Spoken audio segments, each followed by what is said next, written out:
And now on Radio 4, Derek Jacobi reads The House of Silk. Some 100 years after the death of Sherlock Holmes, a manuscript has been discovered in the vaults of Cox & Co. in Charing Cross. It recounts the events of a missing Sherlock Holmes case, written up by Dr. Watson for the sake of completing the Holmes canon, but considered too monstrous to be published in his lifetime. Only now can the full story be told.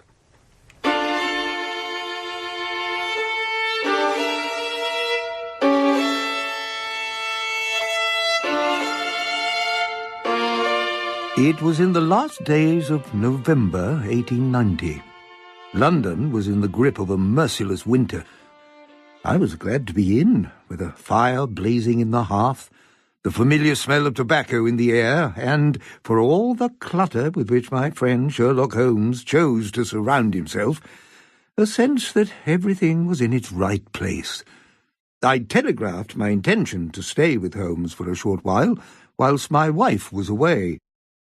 It was as if the last 2 years had never happened, that I'd never met my beloved Mary, married her and moved to our home in Kensington. I could have been living here with Holmes, sharing the excitement of the chase and the unravelling of yet another mystery. My thoughts were interrupted when Mrs. Hudson ushered a man into the room who was formally dressed in a dark tailcoat, wing-collar and white bow tie. He reminded me of some of my patients, the ones who refused to believe they were unwell until their symptoms persuaded them otherwise. He stood before us with equal reluctance, while Mrs. Hudson handed Holmes his card. "You must forgive me arriving in this unexpected manner, Mr. Holmes. In truth, I had no intention of coming at all. I've come into town for the opera. Not that I'm in any mood for Wagner. But when I told my accountant my troubles, he urged me to consult you." "I'm happy to give you my full attention," Holmes said. "This is Dr. Watson. He's my closest adviser, and I can assure you that anything you have to say can be uttered in his presence." "Very well. My name, as you see, is Edmund Carstairs. I'm a dealer in fine art. My gallery, Carstairs and Finch, is in Albemarle Street. We specialize in the works of the great masters, and over the past 6 years business has flourished." "Your partner, Mr. Finch?" "Tobias is rather older than myself. If there's one disagreement between us, it's that he's more conservative than I. However, I won't tire you gentlemen with a lecture on art." Holmes nodded. "Pray, continue." 2 weeks ago, I realized I was being watched. My home, Ridgeway Hall, is in Wimbledon. From my dressing room I have a view of the village green. It was here on the Tuesday morning that I became aware of a man watching the house. I was struck at once by his extraordinary stillness. He was too far away for me to be able to see him clearly, but he was wearing a long frock coat. I was in America last year, and from the style of it, I'd say that's where he originated. What struck me most forcibly, however, was that he was wearing a flat cap, of the sort that's sometimes called a cheese cutter. His eyes were fixed on my window. They seemed to be boring into me. I gazed back at him, then went down to breakfast. However, before I ate, I sent the scullery boy out to see if he was still there. He was not. The green was empty. "A singular occurrence," Holmes remarked. "But Ridgeway Hall is, I'm sure, a fine building, and a visitor to this country might well have found it merited examination." So I told myself. But a few days later, my wife and I were leaving the Savoy Theatre, and there he was on the other side of the road, unmoving, as the crowds passed on either side of him, as if he were a solid rock in a fast-flowing river. "Did your wife see him?" "No, and I didn't wish to alarm her by making mention of it." "This is most interesting," Holmes remarked. "The behaviour of this man makes no sense. On the one hand, it's as if he's making every effort to be seen, and yet he makes no attempt to approach you." "He did approach me the next day when I returned early to the house. There was the rogue, approaching my front door. I called out to him, and he ran towards me. For the first time, I saw his face, thin lips, dark brown eyes, and a livid bullet scar on his right cheek. He didn't utter a word, but lifted a note into the air and pressed it into my hand. Then he ran off. "And the note?" The art dealer produced a square of paper with 6 words written in block capitals. "St. Mary's Church, tomorrow, midday." "Was the message folded when it was handed to you, Mr. Carstairs?"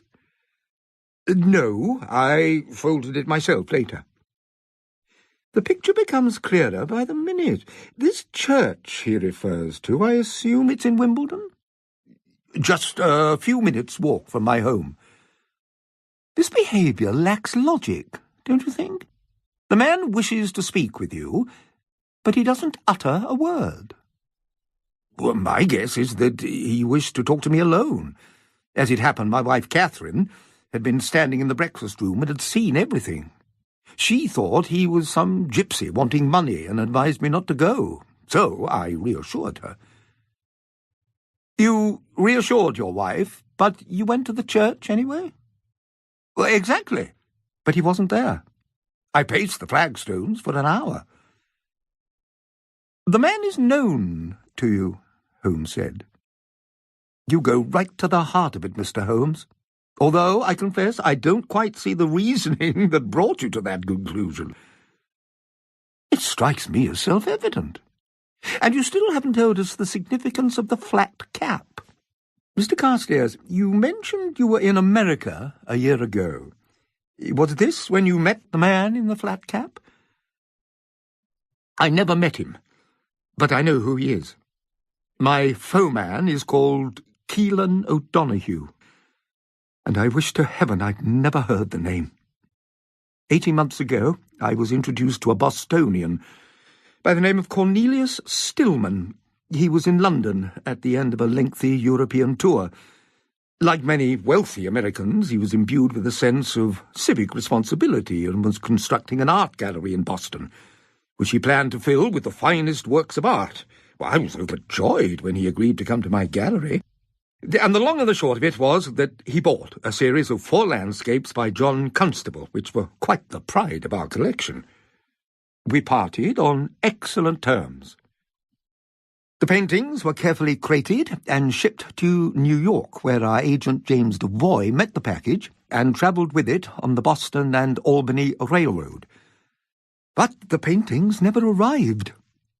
There were in Boston at this time a number of gangs, and one of the most active was the Flat Cap Gang. It was headed by a pair of Irish twins, Rourke and Keelan O'Donoghue. The two of them were never seen apart. Rourke was the larger, barrel-chested with heavy fists. Keelan was smaller.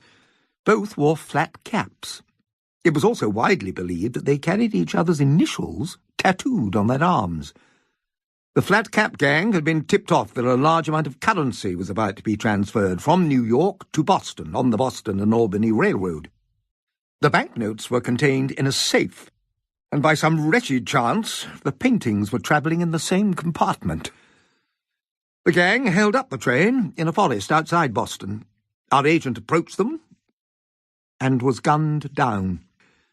Moments later, a huge explosion rent the air, and the entire wall of the mail carriage was blown apart. The guard was killed instantly. The vagabonds snatched up the banknotes, not caring that they'd left 2 men dead, and completely unaware that their explosives had utterly destroyed 4 canvases, which were worth 20 times the money they'd taken. Finch and I heard the news with horror. It was fortunate that we were insured, or we'd have been wiped out. But there was also the matter of the loss of the paintings, and James Devoy's family. I left for America straight away. I met Mrs. Devoy. Her son was 9 years old, and a sweeter, more good-looking child would be hard to imagine. Then I went to Providence, where Cornelius Stillman had a summer house. Over dinner he assured me that the city fathers would take care of Mrs. Devoy and her child. Encouraged, I went on to discuss the Flat Cap Gang. Might it not be possible, I suggested, to offer a reward for information as to their whereabouts, and to hire a private detective agency to apprehend them? Stillman seized on my idea and insisted on funding the full cost himself. He contacted Pinkerton's and engaged a formidable investigator called Bill McParland. Advertisements were placed in the Boston Daily Advertiser, offering a handsome reward. The size of the reward achieved its aim. McParland was given a tip-off. The O'Donoghue twins were holed up in a narrow tenement in a less than salubrious part of Boston. Keelan had one room to himself. Rourke shared his with two of his men, and a third room was shared by the rest of the gang.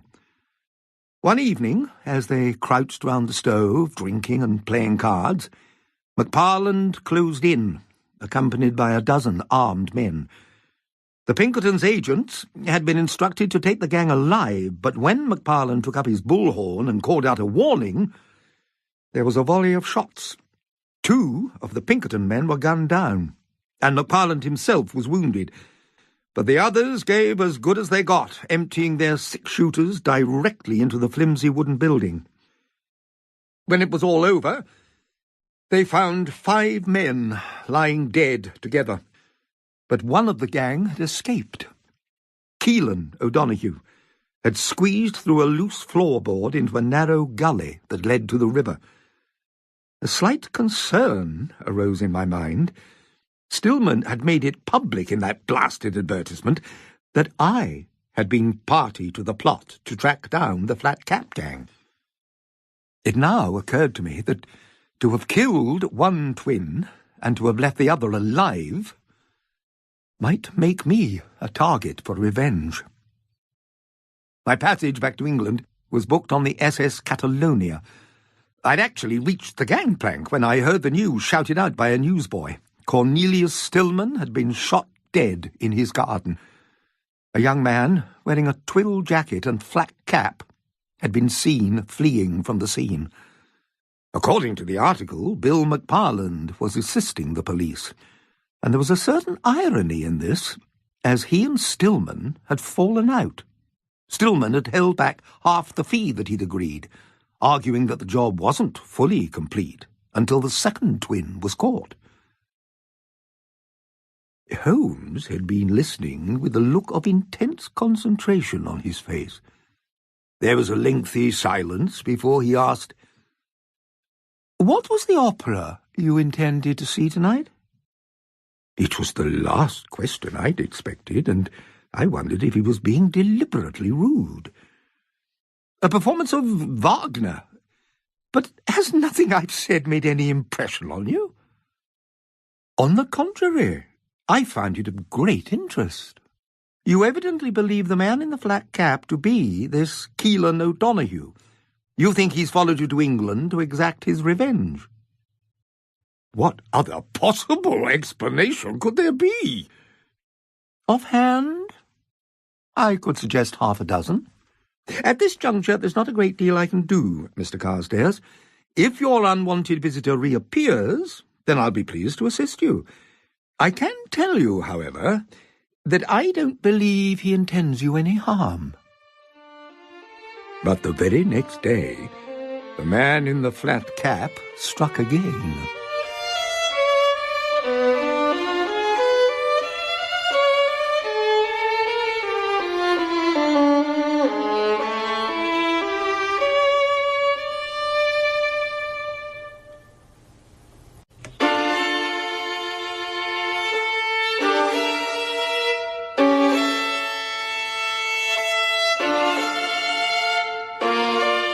My first impression of Ridgeway Hall was that it was a perfect jewel box of a house. 2 gates, one on each side, opened from the lane, with a gravel drive shaped like a horseshoe round a well-manicured lawn. The house itself was built in the Georgian style, with elegant windows placed symmetrically on either side of the front entrance. A smartly dressed manservant led us into the drawing-room, where Carstairs was sitting talking to a woman a few years younger than himself. He sprang to his feet the moment he saw us. "You told me yesterday that I had no reason to fear the man I believed to be Keelan O'Donoghue. And yet last night he broke into this house and has taken £50 and some jewellery from my safe. But for the fact that my wife's a light sleeper and actually surprised him in the middle of his larceny, who knows what he might have done next? I turned my attention to the lady.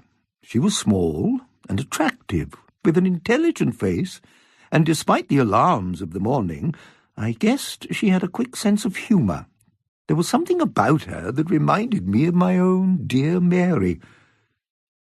"Perhaps you should begin by introducing us," Holmes remarked. "Of course. This is my wife, Catherine." "And you must be Mr. Sherlock Holmes." "I understand you've had a very unsettling experience." "It's as my husband told you. I was woken about 3:20. I thought at first it must have been an owl that had disturbed me. But then I heard another sound coming from inside the house. To be honest, it didn't occur to me that it might be a stranger. I thought it might be Mr. or Mrs. Kirby, or even Patrick. You know, I don't completely trust that boy, Edmund. Anyway, I came downstairs and looked briefly in the drawing room. Nothing had been disturbed. Then I opened the door to the study, and there was a figure perched on the windowsill. The two of us froze. Then he simply fell backwards onto the grass, and I raised the alarm. Holmes nodded. "Mrs. Carstairs, it's clear that you're American. Have you been married long?"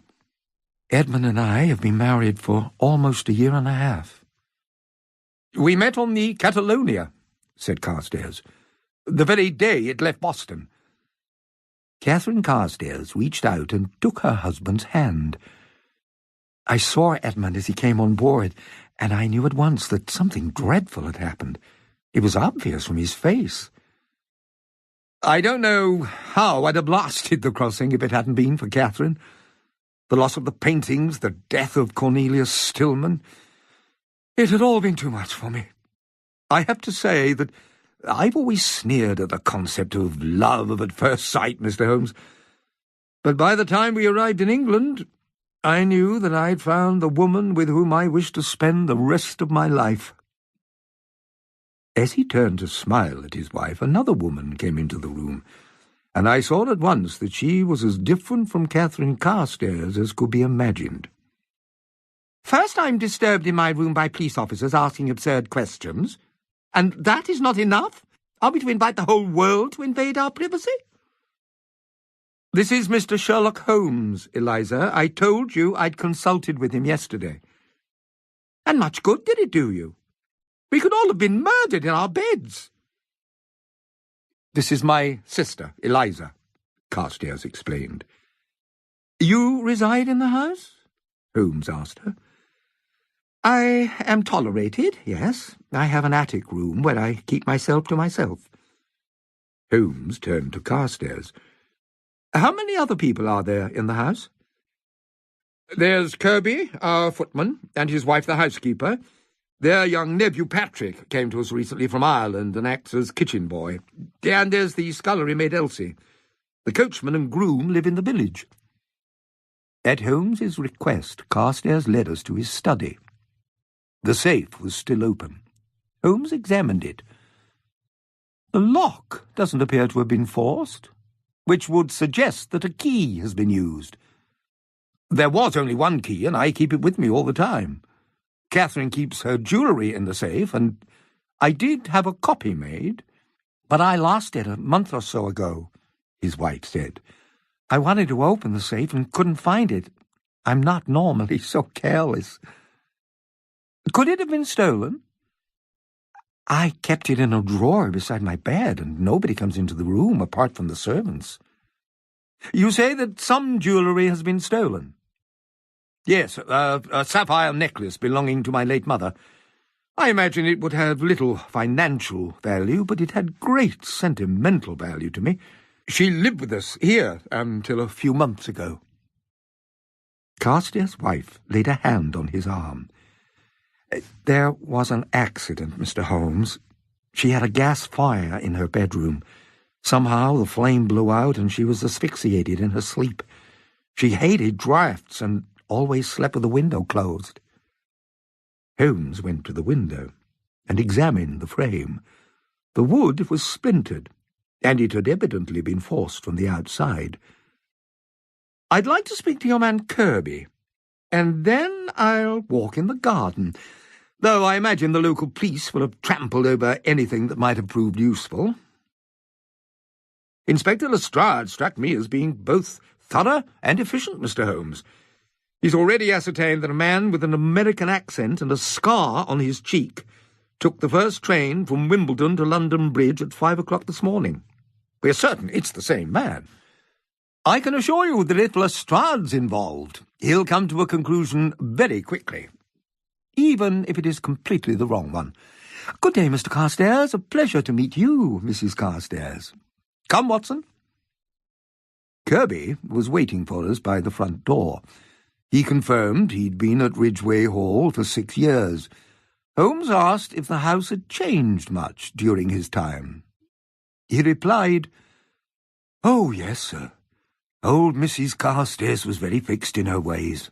The new Mrs. Carstairs couldn't be more different. She has a very cheerful disposition. My wife considers her a breath of fresh air." "You were glad that Mr. Carstairs married?" "Delighted, sir. And a bit surprised. I wouldn't like to speak out of turn, but Mr. Carstairs had formerly shown no interest in such matters, being devoted to his family and to his work."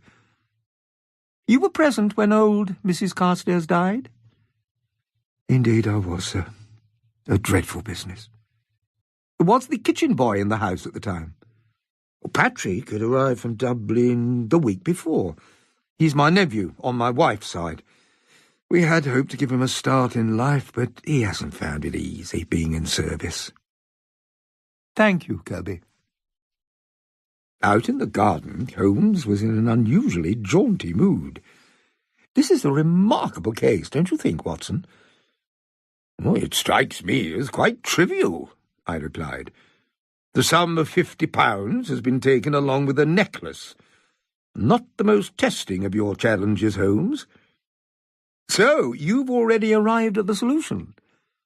"Well, I suppose it all hinges on whether the unwanted visitor was indeed the twin brother from Boston." "And if I were to assure you that he was almost certainly not?" "Then I'd say that not for the first time you're being thoroughly perplexing." "Dear old Watson, how good it is to have you at my side. I think this is where the intruder arrived last night." We'd reached the point where the drive met the lane. There were footprints all around, but Holmes pointed to one set in particular. "These will be Lestrade's. They're heading in quite the wrong direction. He has, you see, entered and left by the gate on the right. The intruder, however, surely came in by the left. It's less conspicuous. If you were to approach the house without wishing to be seen, this is the one you'd choose, and, as you'll observe, we have only one set of footprints." "Hello!" Holmes crouched down and seized hold of the butt of a cigarette. "It's American, Watson, but you'll notice there's no ash, meaning that he didn't linger long." Holmes strode back to the window that we'd already examined from within. "Consider the height of it, Watson. He must have been a man of uncommon strength, and there's no sign of a ladder or a garden chair. We must also ask ourselves if it was a coincidence that he chose to break into the very room in which the safe was contained. Still, a sapphire necklace shouldn't be hard to trace." As we made our way back towards the lane, the front door opened, and Eliza Carstairs hurried out. "Mr. Holmes, I was rude to you inside, and for that you must forgive me. But I have to tell you that nothing is as it seems, and that unless you help us, we're doomed." Carstairs' sister flung an accusatory finger at the house. "She is the cause of all this. Catherine came upon Edmund when he was at his lowest ebb. After all he'd been through in Boston, he was in need of someone to take care of him, so she threw herself at him. And don't believe for a single minute that my mother died as a result of an accident. When Edmund announced his determination to marry her, when he refused to listen to reason, it broke my mother's heart. Of course we wanted him to be happy, but a foreign adventuress? My mother killed herself, Mr. Holmes. She couldn't live with the shame. And now this latest business. How do we know that this stranger hasn't come here on her account, rather than to pursue some vendetta against my brother? This is only the beginning of it, Mr. Holmes. So long as this marriage continues, we'll none of us be safe. And with that, she wheeled round and went back into the house. The following morning I was sitting reading on my own when half a dozen street urchins burst into the room and formed themselves into something resembling an orderly line.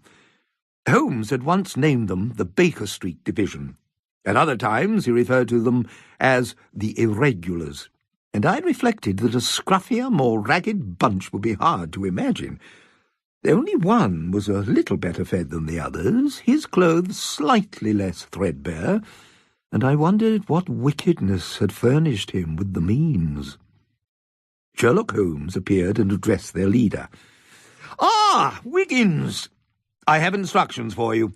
Our quarry is an American, a man in his mid-30s, who occasionally wears a flat cap. He has a recent scar on his right cheek. Yesterday he was at London Bridge Station, and he has in his possession a sapphire necklace which he needs to dispose of. Now, where do you think he'd go?" "Petticoat Lane," cried a boy. "No, he'd get a better price at Flower Street," shouted another. "The pawnbrokers," interjected the better-dressed boy. Holmes looked at him. "What's your name?" "Ross, sir." "Well, Ross, you have the makings of a detective. If he's new to the city, he won't know any of the more esoteric corners you boys frequent. He'll go to the most obvious place, signed with the 3 golden balls. He arrived at London Bridge, so let's assume he's residing in a lodging-house close by. My rates are the same as always, a shilling each, and a guinea for whoever finds what I'm looking for."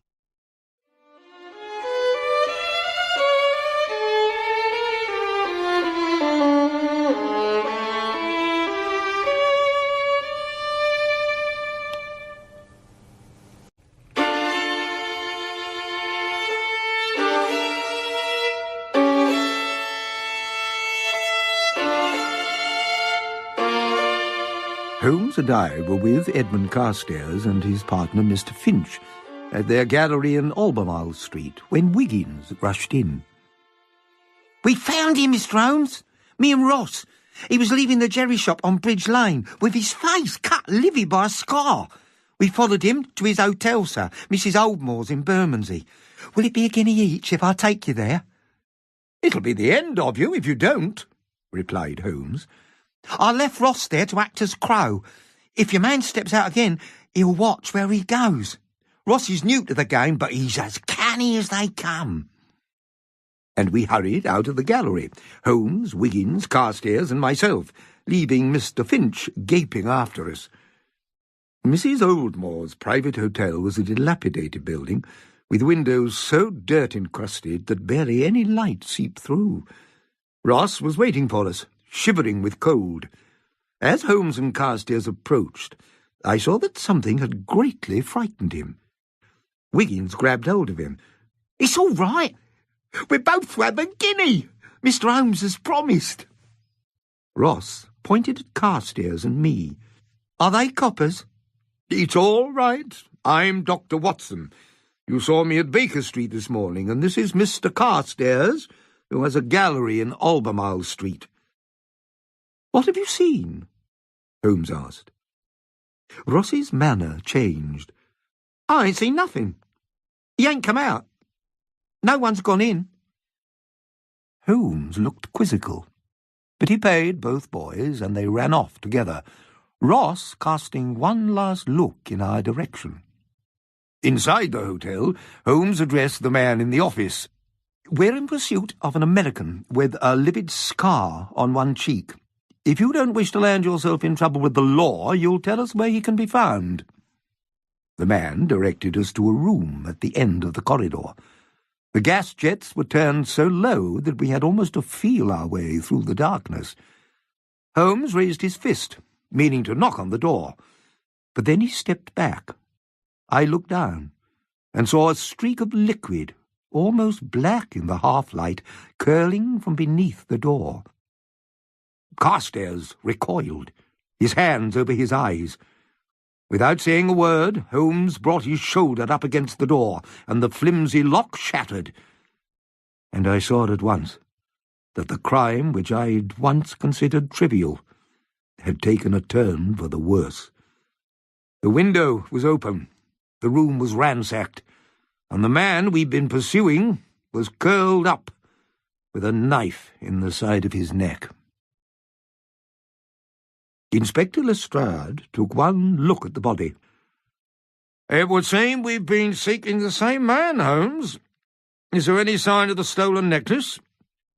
"I haven't yet had a chance to search the room." Lestrade looked around him. A cracked mirror hung on one wall. A washstand stood in a corner with a single misshapen lump of soap.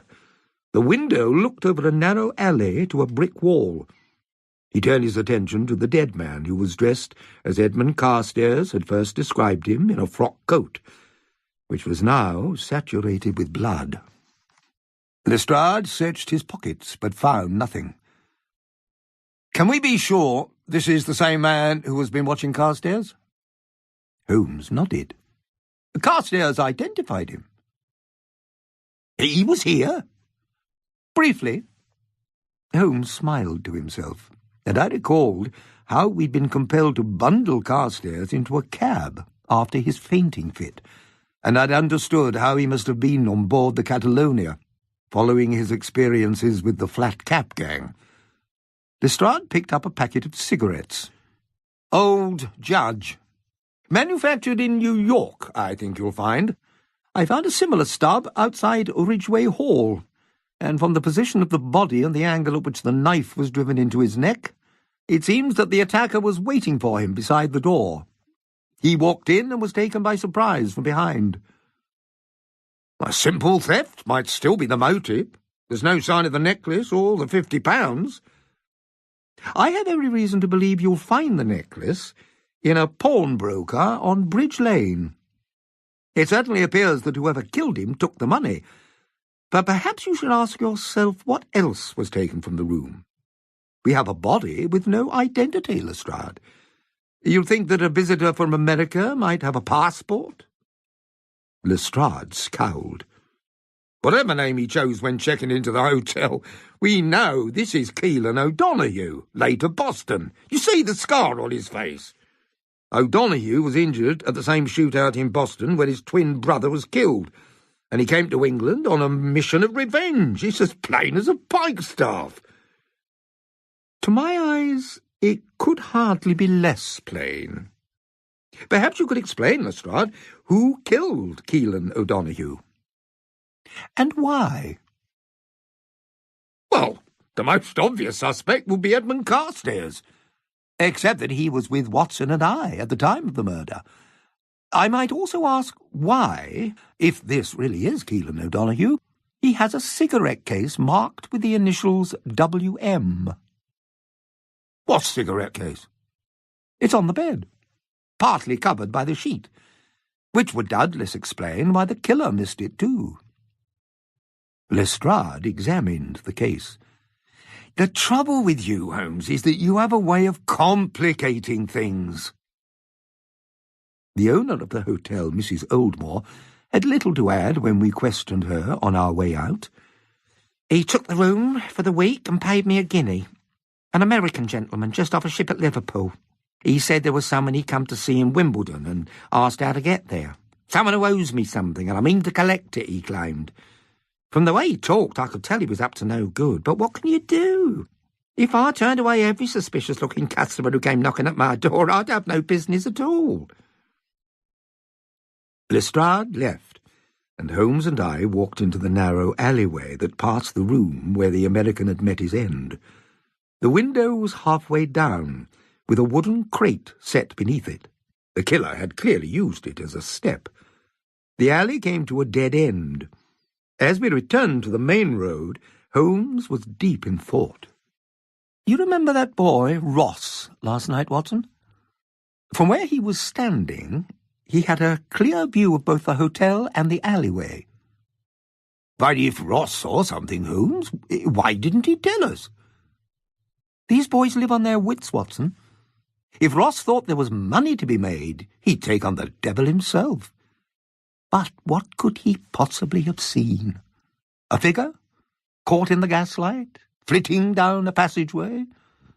"He looked afraid when we arrived," I said. "He mistook Carstairs for a police officer."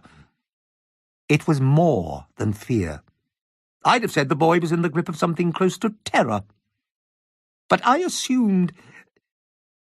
Holmes struck a hand against his brow. "We need to speak to him again. I hope I haven't been guilty of a grave miscalculation."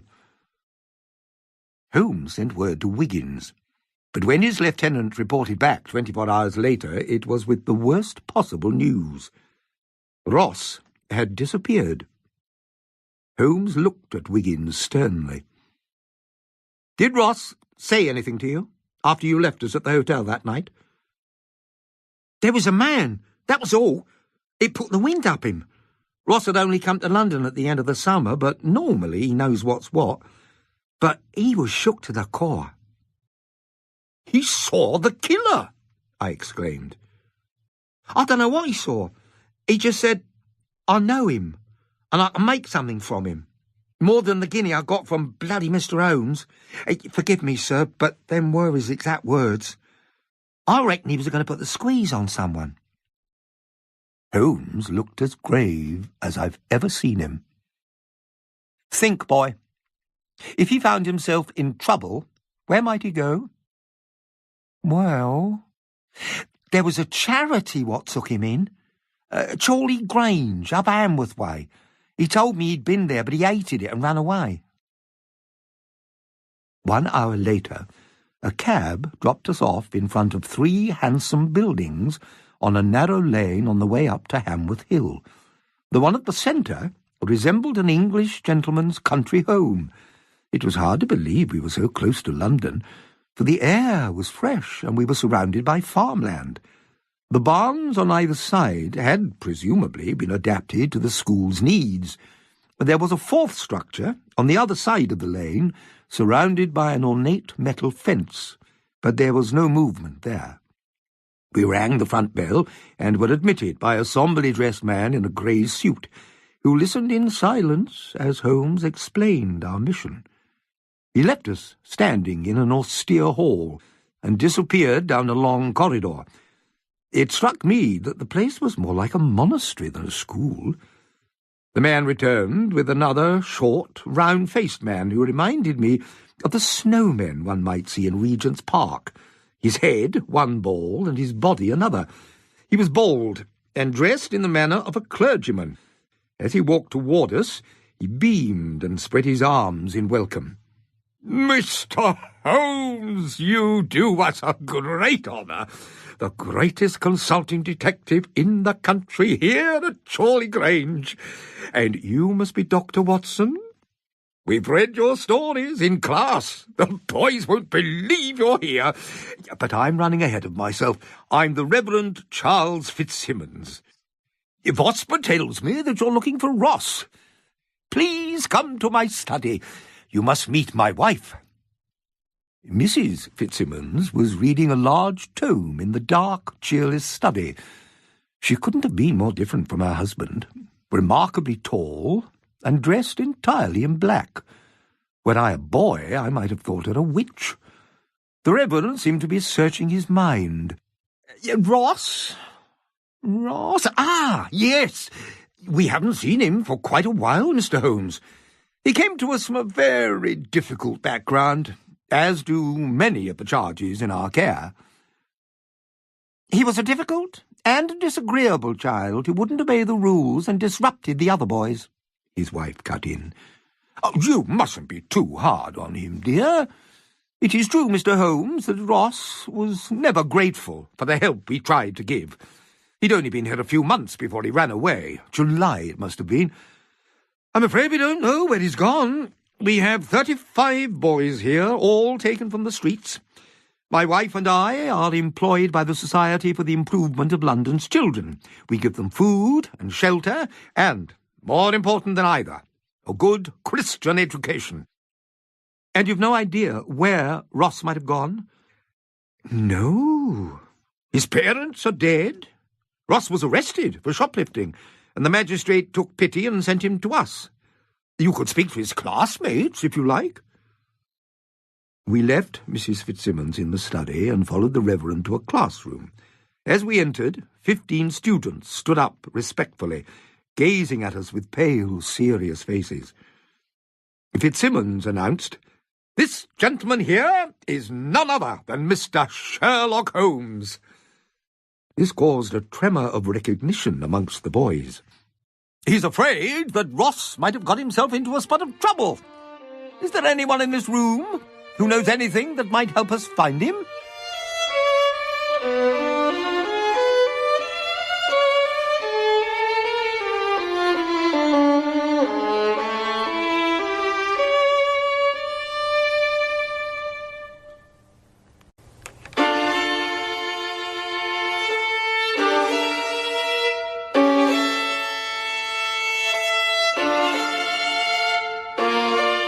A boy in the back row put up his hand.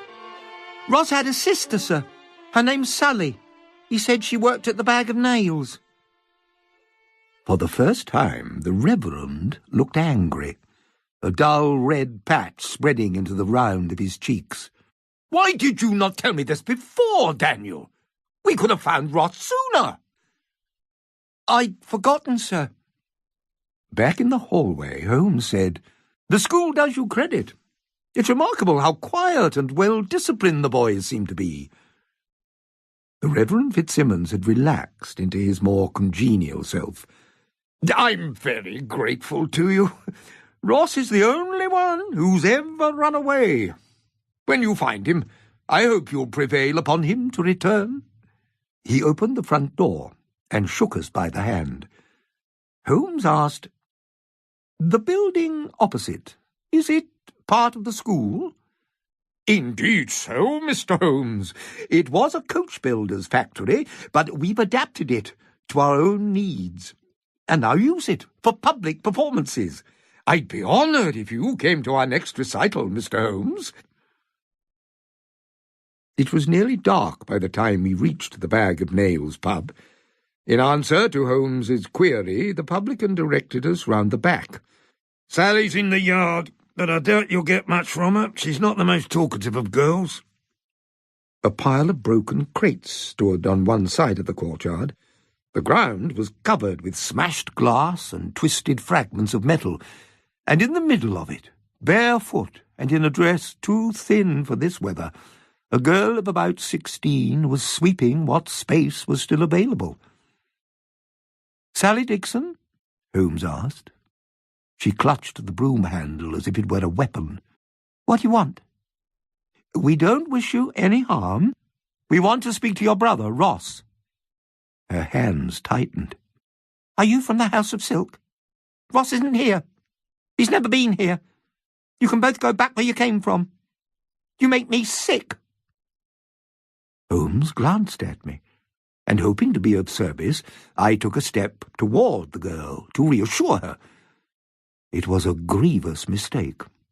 The girl seemed to punch the air in front of me, and I felt something white-hot slice across my chest. When I pressed my hand to the front of my coat, I saw blood trickling between my fingers. It took me a moment to realize that I'd been stabbed. Holmes rushed to my side. "My dear Watson!" Then the landlord appeared, and the girl let out a single guttural howl and fled. Although I was in pain, I knew that I hadn't been seriously injured. The thickness of my coat had protected me. Holmes turned to the landlord. "The girl was frightened, that's all. It was her brother we came here to find." "Well, you should have told me. Ross has been working here with Sally. but he's more trouble than he's worth. I don't know what he's up to, but he hurried out just before you arrived, said he had an appointment. I must see to my friend, Holmes said, but should either of them return, it's urgent that you send a message to my lodgings at 221B Baker Street. Come now, Watson, lean on me. The day's adventure ended with the two of us sitting by the fire. I with a restorative brandy, Holmes smoking furiously.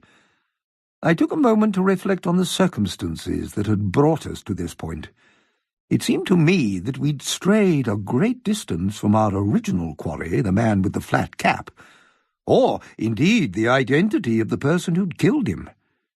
Was this the person that Ross had seen outside the hotel? And if so, how could the boy possibly have recognized him? He must have told his sister something, for she'd been afraid on his behalf. It was almost as if she'd been expecting us.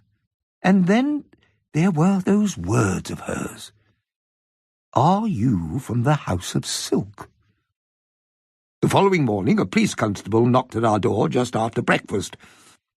"Inspector Lestrade sends his compliments, sir. He's at Southwark Bridge and will be most grateful if you could join him. There's been a murder. A very nasty one."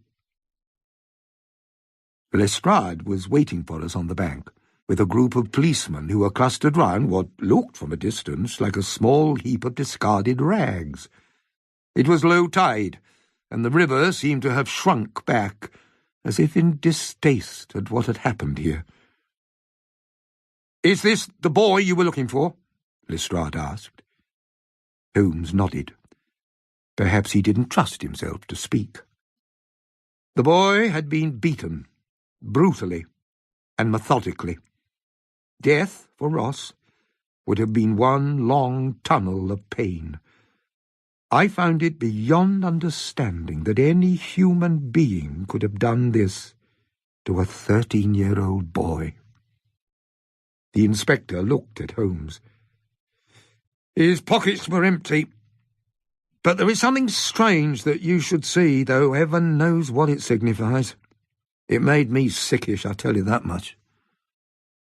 Lestrade nodded, and one of the policemen knelt down and took hold of one small arm.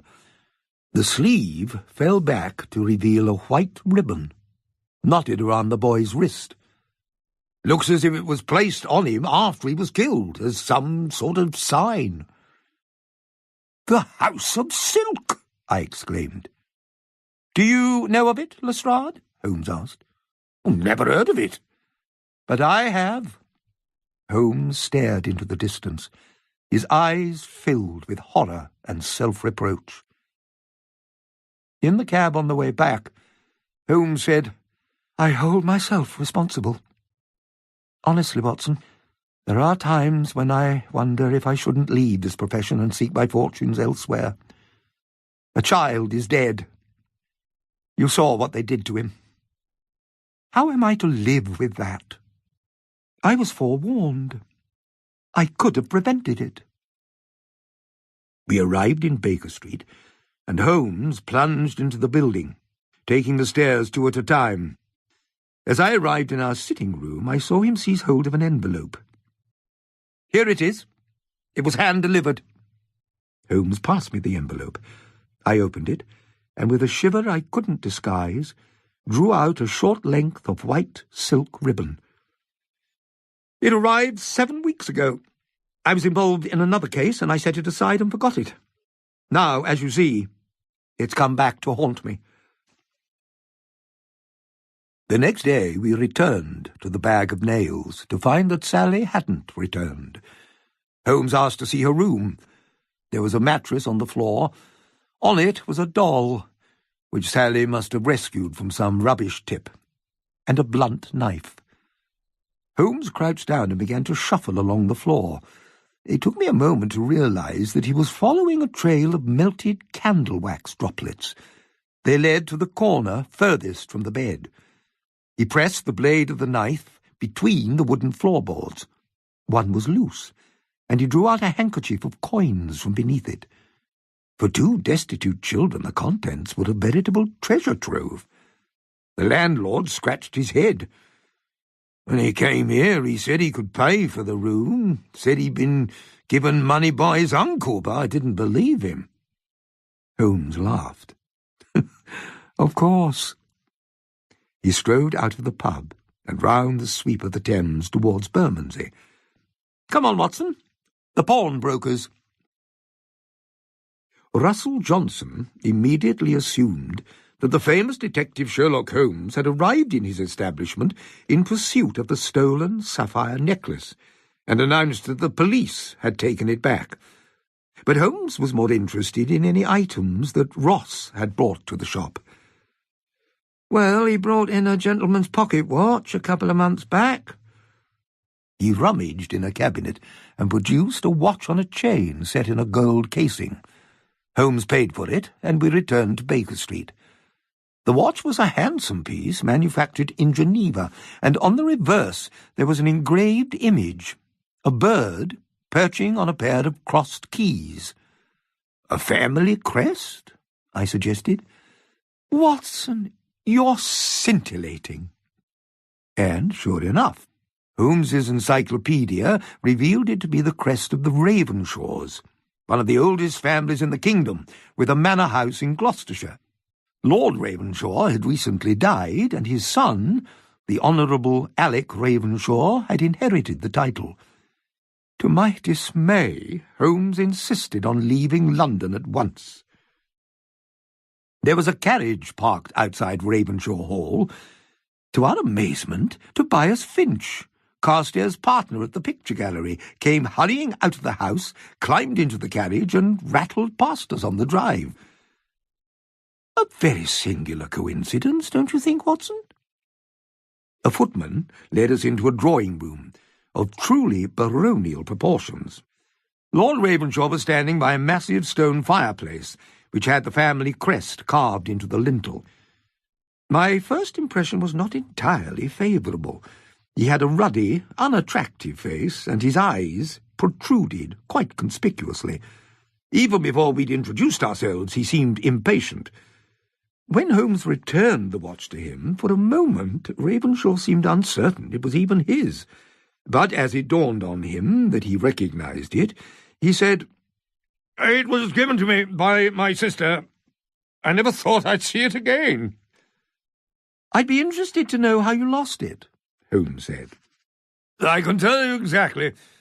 I went to London in June for the opera. As I climbed out of my carriage, a young street urchin ran into me. I thought nothing of it at the time, but during the interval I looked to see the time and, of course, discovered that I'd been pickpocketed.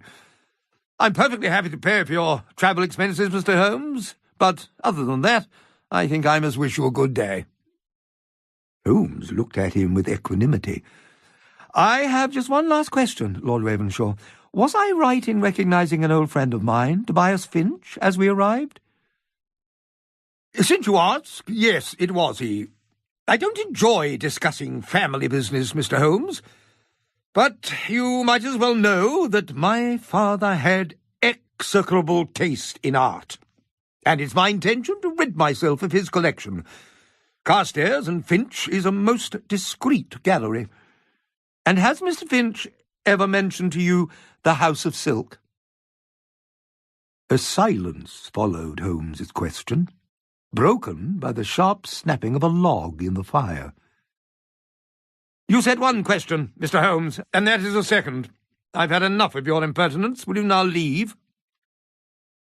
As we stepped onto the path, Holmes chuckled. "Well, there's another mystery for you, Watson. If the watch was taken in June, Ross couldn't have been responsible, for he was at Chorley Grange. According to Jones, it was pawned a few weeks ago in October. So, what happened to it in the 4 months in between? If it was Ross who stole it, why did he hold on to it for so long?" We'd almost reached the gate when a black bird flew overhead, not a raven, but a crow. As I turned to watch it, I glanced back at the hall, and there was Lord Ravenshaw, standing at the window, watching us leave. His bulging eyes were fixed, and it seemed to me were filled with hatred.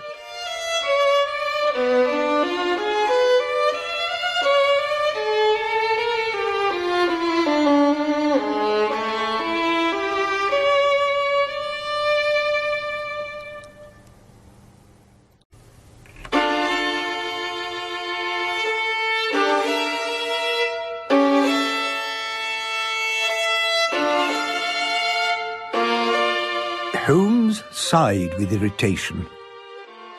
We're going to have to call upon Mycroft. When I first heard that Holmes had a brother, it humanized him. Or at least it did until I met the brother. Mycroft was, in many ways, as peculiar as he. Unmarried, unconnected, existing in a small world of his own creation, largely defined by the Diogenes Club in Pall Mall. Holmes once admitted to me that his brother was a vital figure in government circles, a human repository of arcane facts, the man that every department consulted when something needed to be known. It was Holmes's opinion that, had he chosen to be a detective, he might have been his equal, or even, I was astonished to hear him admit, his superior. As he waddled into the stranger's room, he waved us to a sofa. "My dear Sherlock, I'm glad to see you. And you too, Watson, though I was sorry to hear of the death of the boy, Ross. You know I've advised you against the use of these street children, Sherlock. I hope you didn't place him in harm's way. And this business of the white ribbon, I find that most disturbing. It was clearly placed there as a warning." Holmes produced the hand-delivered envelope. "I was sent a piece of white ribbon 7 weeks ago. Have you heard of a place or an organization called the House of Silk?" Mycroft shook his head. The name filled the girl who mentioned it to us with such fear that she struck out at Dr. Watson with a knife. "Goodness!" "I mentioned it also to Lord Ravenshaw." "The son of the former foreign minister?" "The very same. His reaction, I thought, was one of alarm, though he did his best not to show it." "Well, I can ask a few questions for you, Sherlock. Would it trouble you to call on me at the same time tomorrow?" In fact, we didn't have to wait 24 hours, for Mycroft arrived at Baker Street the following morning. This was a remarkable occurrence, for Mycroft had never visited us there before, and indeed never did again. He declined the offer of tea and handed the envelope back to his brother. "I'm returning this to you with some advice which I very much hope you'll take. I don't have any idea what the House of Silk is or where it may be found, but you must drop this investigation immediately." "You know I can't do that." "It did occur to me that if I tried to warn you, it would only make you turn this into a personal crusade, but I'm concerned that you're putting yourself into the gravest danger. Since our meeting yesterday, I have approached 1 or 2 people I know in certain government departments. At the time, I assumed that this House of Silk must refer to some sort of criminal conspiracy, and I only wished to discover if anyone in the police or the intelligence services was investigating it. The people I spoke to were unable to help. At least that's what they said. However, as I left my lodgings this morning, I was greeted by a carriage and taken to an office in Whitehall, where I met a man whom I cannot identify, but whose name will be known to you, and who works in close association with the Prime Minister himself. His manner was hostile, and he came straight to the point, asking me why I'd been asking about the House of Silk. I decided at once not to mention your name. Otherwise it might not be me who was now knocking at your door. Though my relationship with you is well known, and you may already be suspected. At any rate, I told him merely that one of my informers had mentioned it in relation to a murder in Bermondsey. He seemed to relax a little, although he continued to weigh his words with great caution. He told me that the House of Silk was indeed the subject of a police investigation. Things were at a delicate stage, and any intervention from an outside party could do untold damage. I don't think a single word of this was true, but I apologized for wasting his time and took my leave. The point is, Sherlock, that whatever the House of Silk is, it's a matter of national importance, and you have no idea of the damage you may do if you continue to be involved." Holmes reached for a cigarette. "But while I feel myself responsible for the death of the child, I owe it to him to do all I can to bring his killers to justice." Mycroft got to his feet. "I thought you might say that, Sherlock. And I suppose your words do you credit, but if you ignore my advice and go ahead with this investigation, and this leads you into peril, there will be nothing I can do to help you." Mycroft bowed slightly and left, followed shortly by Holmes, who claimed he had an errand to run. What the errand had been became clear with the arrival of the evening newspaper. There was an advertisement in the personal columns. £20 reward. Information relating to the House of Silk, to be treated in the strictest confidence. Apply 221B Baker Street. Holmes, you've done the very opposite of what Mycroft suggested. If you were going to pursue your investigation, you could at least have proceeded with discretion. It's time to seize the initiative, Watson. Mycroft inhabits a world of whispering men in darkened rooms. Well, let's see how they react to a little provocation. A few mornings later, Holmes' bait brought in a catch.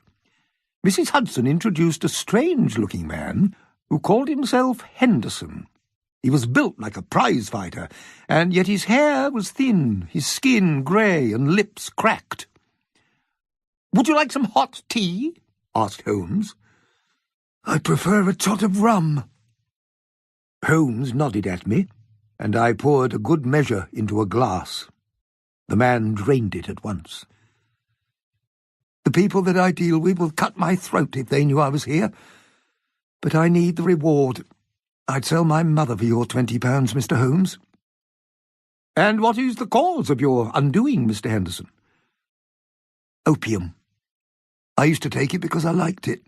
Now I can't live without it." I looked on the man with horror and pity. Holmes was also grave. "The place where you go to take this drug, is it the House of Silk?" "Do you know how many opium dens there are in Shadwell and Limehouse? The House of Silk is far bigger than that. Where do you think the opium comes from that supplies all these places? Where's the centre of the web? That's the answer to your question, Mr. Holmes. They go to the House of Silk. And I've heard it said, only rumour, mind, that it has friends in the very highest places." "And where is it to be found?"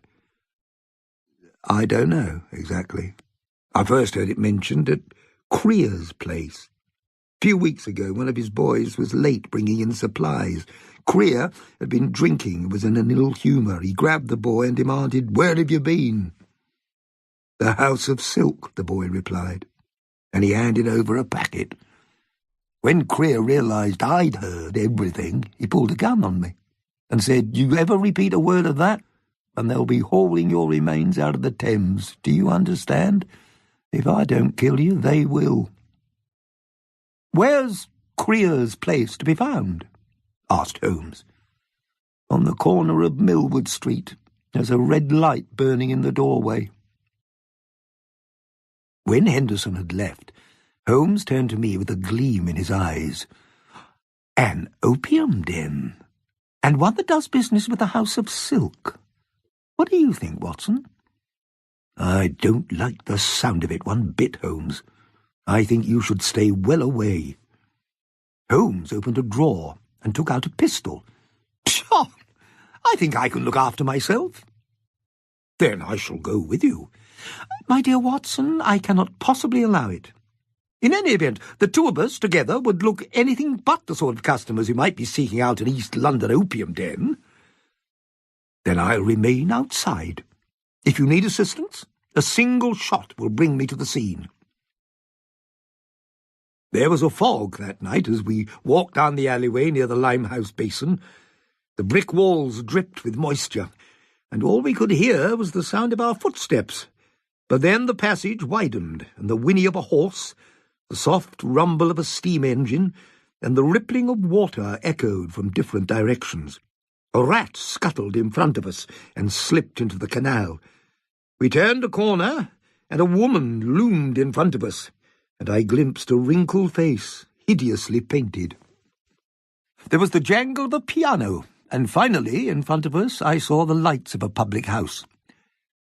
"We're here, Watson," Holmes whispered. "There's Millwood Street, and I imagine that to be Creer's place. You see the light?" "Holmes, I beg of you to let me accompany you." "No, it's better for one of us to remain outside. If it turns out that I'm expected, you'll be in a stronger position to come to my aid." "You think Henderson was lying?" "His story struck me as in every way improbable. But if it's a trap, we'll spring it and see where it takes us. We've touched something very deep, old friend, and we won't get to the bottom of it if we refuse to take risks. Wait here for an hour, and if I haven't reappeared, come after me. But take the greatest care. And if you hear gunfire, then come at once." It was with the gravest misgivings that I watched Holmes disappear into the fog. With nothing else to do, I pushed open the door of the bar and went in. I'll never forget the 50-minute vigil that I spent in that little room, with the out-of-tune piano and the silent men gazing into their glasses. At 10 to midnight, the still of the night was shattered by 2 gunshots and the sound of voices shouting in alarm. I was instantly across the street and into the entrance of Creer's place. The dry, burning smell of opium greeted my nostrils. I was in a gloomy room decorated in the Chinese style. 4 men lay stretched out on mattresses, with their Japan trays and opium lamps beside them. 3 were unconscious. The last gazed at me with unfocused eyes. 1 mattress was empty. A man, I assumed to be Creer, came running towards me. "Where is he?" I demanded. "Who?" I pushed past him down a corridor and through a door at the far end. As I forced it open, I felt the rush of cold air. I was at the back of the house. There was more shouting, the clatter of a horse and carriage, the blast of a police whistle. I knew already that we'd been tricked, but still had no idea what to expect. I ran down a narrow street, through an archway, and into a courtyard. A small crowd had gathered. There was a man in evening dress, a police constable, and 2 others, all staring in front of them. I pushed my way through, and never will I forget what I then saw. There were 2 figures. One was a young girl, whom I recognized at once, and with good cause, for she'd tried to kill me at the Bag of Nails only a few days before. It was Sally Dixon. She'd been shot in the chest and in the head, and was lying on the cobblestones in a pool of blood. I also knew the man who lay unconscious in front of her, one hand stretched out, still holding the gun that had shot her. It was Sherlock Holmes.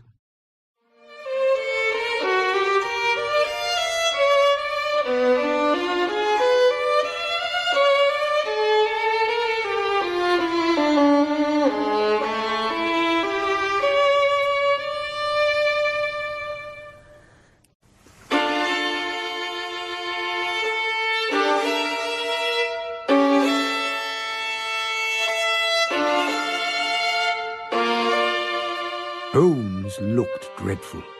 His skin was as white as paper, and although his eyes were open, he seemed unable to see clearly. He certainly didn't recognize me. A constable had arrived, and a tall, elegantly dressed, red-faced man was gesticulating with his stick. "I saw him shoot the girl with my own eyes, officer." "Who are you?" the constable demanded. "My name is Thomas Ackland.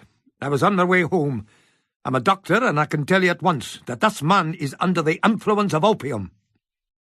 Was he right? Holmes was certainly in the grip of some sort of narcotic, and given that he'd been in Creer's opium den for the past hour, it was absurd to suggest that anything else was responsible. And yet, when I looked closely at his eyes, they lacked the ugly pinpricks of light I'd have expected. I felt his pulse and found it sluggish, suggesting that he'd just been aroused from a deep sleep rather than involved in a shooting. Opium's effects might include euphoria and freedom from physical pain, but I'd never heard of a user being driven to acts of violence. And what possible motive could his muddled consciousness have come up with for killing the one girl he'd been most eager to find and protect. Finally, I doubted that Holmes would have been able to shoot with any accuracy. Had he been under the influence of the narcotic, he'd have had difficulty holding the gun steady. "Officer," I said, "my name is Dr. Watson, and this is Sherlock Holmes, the famous detective. However black and white the facts may appear, I assure you he's innocent of any crime." "There's no other explanation," Dr. Ackland interjected. "He came staggering round the corner. The girl was in the street begging. He took out a gun and he shot her." "He did it!" somebody shouted in the crowd, and this was followed by a murmur of assent from the ragged children in the front row. At that moment, the most reptilian man I have ever encountered emerged through the crowd. His eyes were too small for his face, and his skin was so smooth it was almost featureless. He questioned the constable, softly, but his voice had an edge that left you in no doubt that he was used to being obeyed. "Well, I rather doubt we'll be reading of this in one of your famous chronicles, will we, Dr. Watson? Unless it comes under the heading of The Adventure of the Psychotic Opium Addict. Your colleague was at Creer's place tonight?" "He was pursuing an investigation." "With a pipe and a needle, it would seem. Well, a pretty business we have here. Can you hear me, Mr. Holmes? My name is Inspector Harriman, and I'm arresting you for the murder of this young woman." Early the next morning, the one man I most wanted to see came striding in whilst I was having breakfast. My first thought was that he brought news that Holmes had already been released. But one look at Inspector Lestrade's face was enough to dash my hopes. "Frankly, this business beggars belief. Sherlock Holmes, for goodness sake! Have these people forgotten how much of a good turn we owe him at Scotland Yard? And yet it doesn't look good, Dr. Watson." "Where is Holmes?" I asked. "They held him overnight at Bow Street. As soon as I heard what had happened, I went straight round, but they wouldn't let me see him. This man Harriman's a queer one. Most of us at Scotland Yard muddle along together, but not him. He has no friends and no family that I know of. I saw him briefly this morning and asked to visit Mr. Holmes, and he just walked right past me. I've come here hoping you can shed some light on the matter."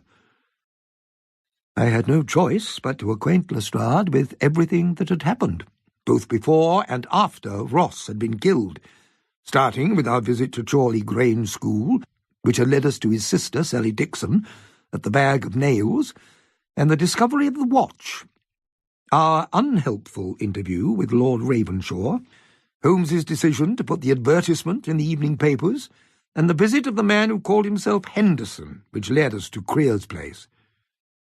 Looking back, I believe this was a deliberate trap to incriminate Holmes and to bring an end to his investigation, I said. Lestrade shook his head. "But what's this house of silk? And why would anyone go to such lengths to keep it secret? I have to tell you, Dr. Watson, it all seems a very long way from our starting point. A dead man in a hotel room who we think was Keelan O'Donoghue, a hoodlum and bank robber from Boston, in England to exact revenge on an art dealer for the death of his twin. How'd you get from there to the deaths of 2 children, and this business of the white ribbon?" That was exactly what Holmes was trying to discover. "Well, Inspector Harriman wants to try Mr. Holmes for murder." "I'll do what I can, Dr. Watson, but I think you should prepare yourself for the worst." Holmes was brought in to the Bow Street court, wearing the same clothes in which he'd been arrested. He'd clearly not slept. Gaunt at the best of times, he appeared positively emaciated, but as he was led into the dock, he turned and looked at me, and I saw a glint in his eye that told me that the fight wasn't over yet. Holmes was always at his most formidable when the odds seemed stacked against him.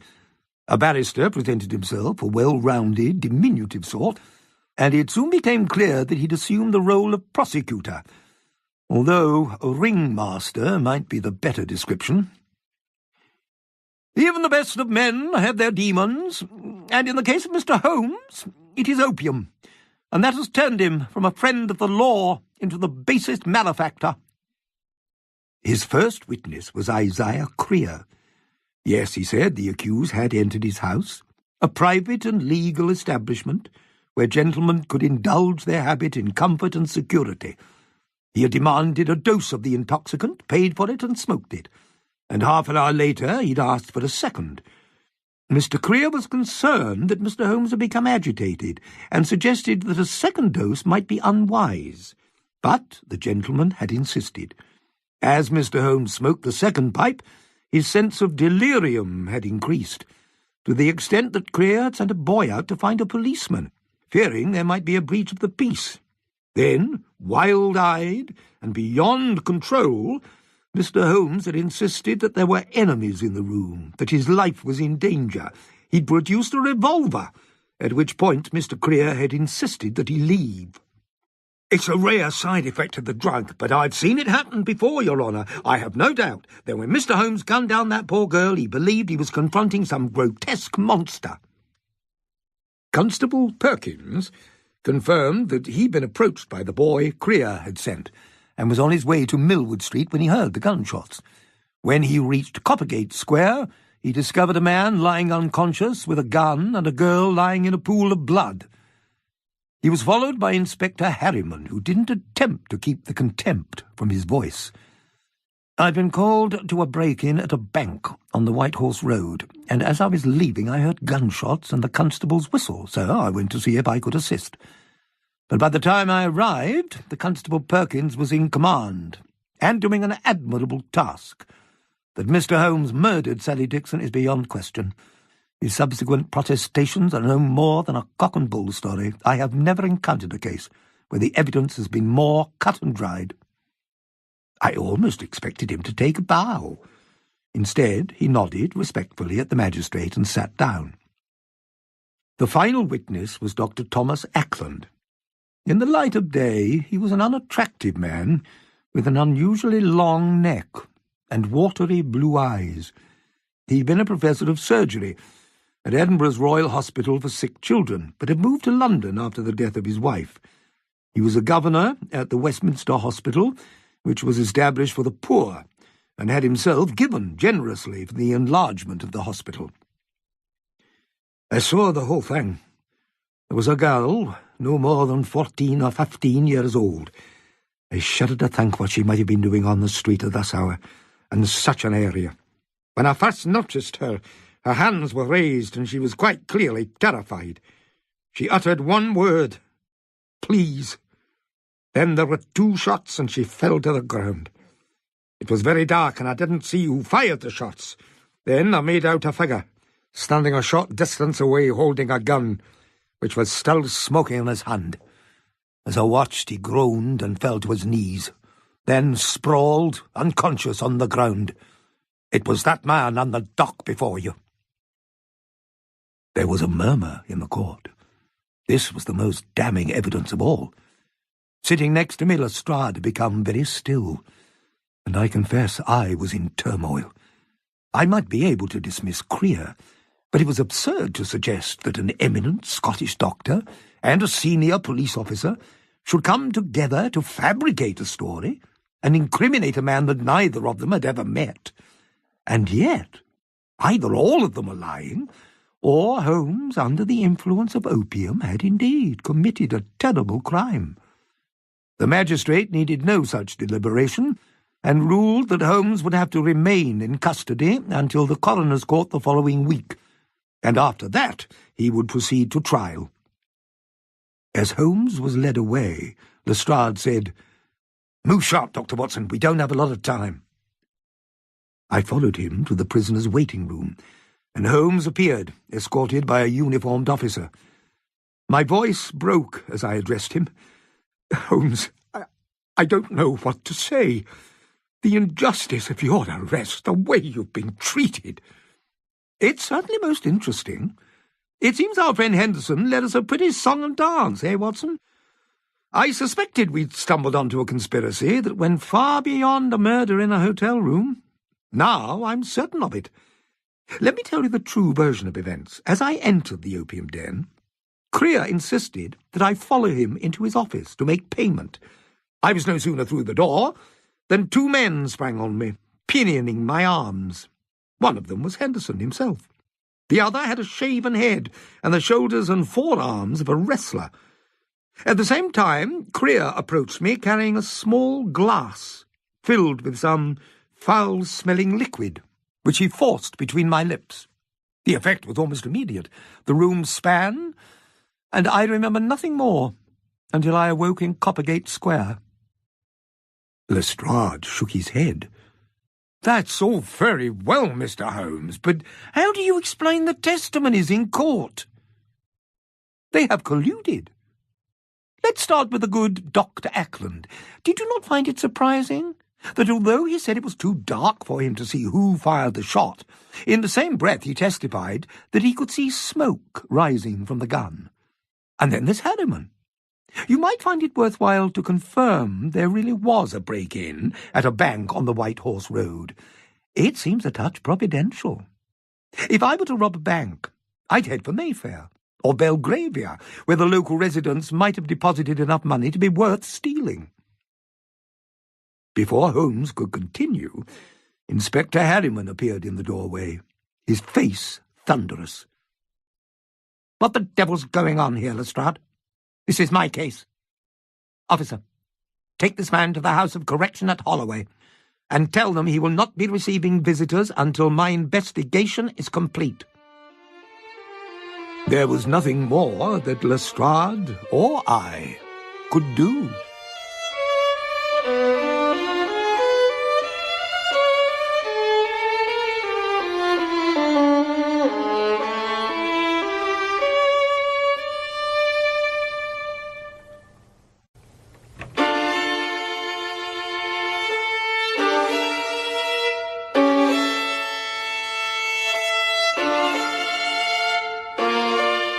Mrs. Carstairs stood sobbing in front of me, while I simply stared at her like a fool. "Edmund doesn't know I've come. In fact, he counselled against it. But I swear I'll go mad, Dr. Watson. It's my sister-in-law, Eliza. She's been complaining of headaches for some time, but her condition has suddenly worsened. Now Edmund thinks she may be dying." "What made you think you might find help here?" I asked. Mrs. Carstairs wiped her eyes, and suddenly I saw the strength of spirit I'd noticed when we first met. "There's no love between my sister-in-law and I'll not pretend otherwise. From the very start she thought me an adventuress out to ensnare her brother. Forget the fact that I came to this country with plenty of money of my own. Forget that I was the one who nursed Edmund back to health on board the Catalonia. She and her mother would have hated me no matter who I was. Edmund had always belonged to them, you see. Eliza even blames me for the death of her mother. The flame that blew out on her gas fire became in her mind a deliberate suicide, as if the old lady preferred to die than to see me as the new mistress of the house. In a way, they're both mad." "And this new illness?" "Eliza thinks she's being poisoned and insists that I'm responsible. She accused me in front of Edmund. She's sick, there's no doubting that. And Edmund takes the view that her delusions are part of the sickness. Even so, the situation has become intolerable for me. All her food is now prepared separately in the kitchen by Mrs. Kirby and carried straight up to her room by Mr. Kirby. Edmund actually shares it with her, like one of those ancient Roman food tasters. Maybe I should be grateful. For a week now, he's eaten everything that she's eaten, and he's in perfect health. While she becomes sicker and sicker. The doctors are baffled. First they thought it was blood poisoning. Now they're treating her for cholera." Catherine Carstairs lowered her head, and when she raised it again, her eyes were full of tears. "I'll tell you a terrible thing, Dr. Watson. Part of me wants her to die. At least then Edmund and I would be left in peace. She seems intent on tearing us apart." "Would you like me to come with you to Wimbledon?" I asked. Her eyes brightened. "Would you?" Edmund Carstairs was not pleased to see me in the hallway of his home. He turned to his wife. "I thought we agreed that we wouldn't be resorting to the services of Sherlock Holmes, who, I was just reading in the paper, has fallen into the most disreputable circumstances." "He did so in pursuit of the business you brought to his door," I stated. "Come, Edmund. Dr. Watson has very kindly travelled with me from London. He's agreed to see Eliza and give us the benefit of his opinion." "Eliza has already been seen by several doctors." Mrs. Carstairs took her husband's arm. "And one more can't hurt. Please, my dear." Carstairs patted her hand. "Very well. Dr. Watson, forgive my rudeness. I'm glad to see you. It's just that this nightmare never seems to stop." Carstairs led me up to his sister's bedroom. The curtains were partly drawn, and there was a fire burning in the grate. I noticed a second door, opened into an adjoining bathroom, and the smell of lavender bath salts was heavy in the air. Eliza was lying propped up with pillows. I could see at once that her health had deteriorated rapidly since my last visit. Her eyes stared pitifully over the sharp ridges that her cheekbones had become. "Dr. Watson, why have you come?"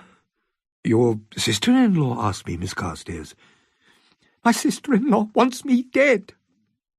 "That's not the impression she gave me. May I take your pulse?" "You may take what you wish. I have nothing more to give. And when I'm gone, take my word for it, Edmund will be next." Her pulse was beating much too rapidly. "You have abdominal pain?" I asked. "Yes. And aching joints?" "I can feel my bones rotting away." "You might open the windows to allow the air to circulate. And cleanliness, of course, is of the first importance." "I bath every day." The sick woman fell back, closing her eyes.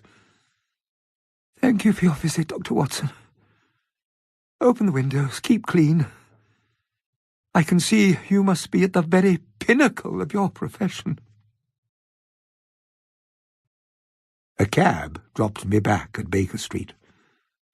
As I walked to the front door I knew so well, I found my path blocked by a short, solid man in a black coat. "Dr. Watson, I wonder if I might ask you to come with me?" "On what business?" "On a matter that relates to your friend, Mr. Sherlock Holmes." "And what information do you have that you cannot tell me here?" "I have no information, Dr. Watson. I'm merely the agent of one who does. The gentleman for whom I work is not inviting your presence, he's demanding it. It would be a horrible mistake to deny him. Could I ask you to look down, sir? Don't start. You're quite safe, I assure you. Now, if you'd be kind enough to come with me." I'd stepped back in astonishment, for on doing as he'd asked, I'd seen that he was holding a revolver aimed at my stomach. He gestured to a four-wheel carriage with windows of frosted glass. The interior was empty, the fittings elegant, the walls lined with silk, not white, but pearl grey. The man followed me in and closed the door. At once the horses were whipped and we set off. All I could see through the opaque glass was the passing glow of gas lamps, and even those fell away once we left the city. A blanket had been placed on the seat for me, and I drew it over my knees, for, like every other December night, it had become very cold. The journey lasted 2 interminable hours, but there was nothing to tell me in which direction we were going, nor how far. We might well have been going round and round in circles. At one point I heard a steam train passing above us. Otherwise, I felt swallowed by the darkness. Finally we came to a shuddering halt, and my travelling companion opened the door. "We'll go straight into the house, Dr. Watson." I glimpsed only a massive, uninviting house, the front draped in ivy, the garden overrun with weeds and surrounded by high walls. I was led down a gloomy corridor and into a library, where a log fire burned in a stone fireplace. Bookshelves rose from floor to ceiling. Whoever owned the house must be well versed in French, German, and Italian, but there was no fiction on the shelves. His interests encompassed physics, philosophy, history, and mathematics, books that put me very much in mind of Sherlock Holmes. A door opened on the far side of the room to reveal a man so tall and thin that he seemed out of proportion to the doorframe. He was wearing a velvet smoking jacket and Turkish slippers. Behind him I could see a chemical laboratory with test tubes, carboys, and hissing Bunsen lamps. "Dr. Watson, has Underwood offered you wine? I trust he looked after you on the journey?" "He didn't even tell me his name." "That's hardly surprising. I don't intend to tell you mine. But we have business to attend to. I hope you'll dine with me." "It's not my habit to take dinner with men who refuse even to introduce themselves." "Perhaps not. But I'd ask you to consider this. Anything could happen to you in this house. Nobody saw you come. If you were never to leave, the world would be none the wiser. So I'd suggest that of the options open to you, a pleasant dinner with me may be one of the more preferable. Please come this way." He led me to a dining room that must have occupied an entire wing of the house, with a minstrel's gallery at one end and a refectory table with room enough for 30 people. My host sat at the head of the table. "I have often wanted to meet you, Dr. Watson. I'm a great admirer of you and your chronicles. I've just finished The Adventure of the Copper Beeches. I was most gripped by your depiction of Mr. Sherlock Holmes and his methods. Some wine? It's a shame Holmes doesn't devote himself exclusively to this sort of domestic crime, where the motives are negligible and the victims of no account. It's when your friend turns his attention to larger matters, business enterprises, organized by people such as myself, that he becomes an annoyance. I rather fear that recently he's done precisely that. I'm a mathematician, Dr. Watson. My work is studied in most of the universities of Europe. I am also what you would doubtless term a criminal, although I'd like to think I've made a science out of crime. You might say I'm an abstract thinker. I orchestrate, others perform. And what do you want with me? I wish to help you. Or, more to the point, I wish to help Sherlock Holmes. It was a great pity he didn't pay attention to me 2 months ago, when I sent him a certain keepsake, inviting him to look into the business which has now caused him such grief. The length of white ribbon. You are part of the House of Silk. For the first time the man looked angry. I have nothing to do with it. But you know what it is. Any act of wickedness that takes place in this country is brought to my attention, Dr. Watson. I have admitted that I'm a criminal, by which I mean that there are certain rules governing society which I find a hindrance and so choose to ignore. But I'm not an animal, Dr. Watson. I do not murder children. And there are other rules which are, to my mind, inviolable. But what right have I to judge my fellow criminals? I would certainly not expect to be judged by them. So you sent Holmes a clue? I acted on impulse, which is unusual for me, and shows how annoyed I'd become. I can't tell you how sorry I was that Holmes chose to ignore me. It is my sincere belief that the world would be a much better place without the House of Silk. What is the House of Silk? Where can I find it? I only wish that I could tell you, but I'm afraid Holmes must discover for himself. And, Dr. Watson, you must swear never to tell Holmes or anyone else about this meeting. And if I refuse? He slid a small metal key across the table towards me. The key to Holmes's cell. I almost laughed. You want me to help Holmes break out of Holloway? There's no alternative. You have no conception of the people you're up against. Let me make it clear to you. Holmes's life is in great danger. His enemies won't allow matters to come to court. They plan to kill him while he's in jail. Trust me, the order has already been given.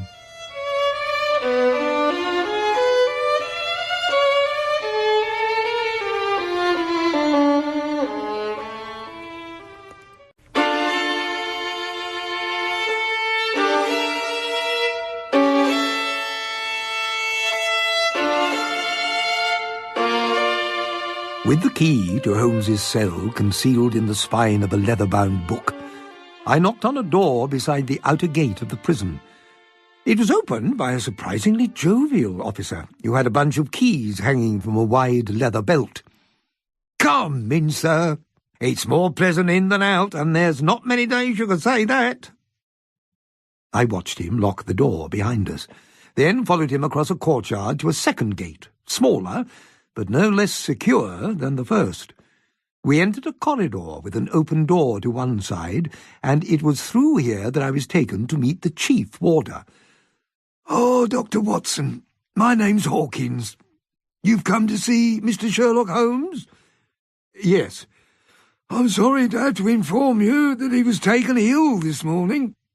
I can assure you that we've done everything we can to accommodate him in a manner appropriate to a man of his distinction, despite the very serious crimes of which he's accused."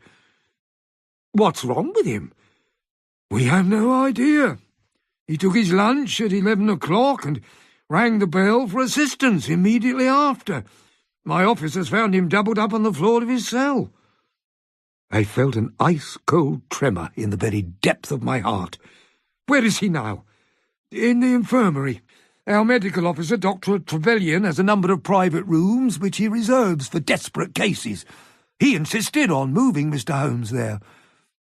I'm a medical man myself. I must see him at once." But before we could leave, a man that I knew all too well appeared, blocking our way. If Inspector Harriman had been told the news, he didn't look surprised by it. "So, what's all this about, Hawkins? Sherlock Holmes ill?" "Seriously ill, sir. We're just on our way to see him." "Then I will accompany you."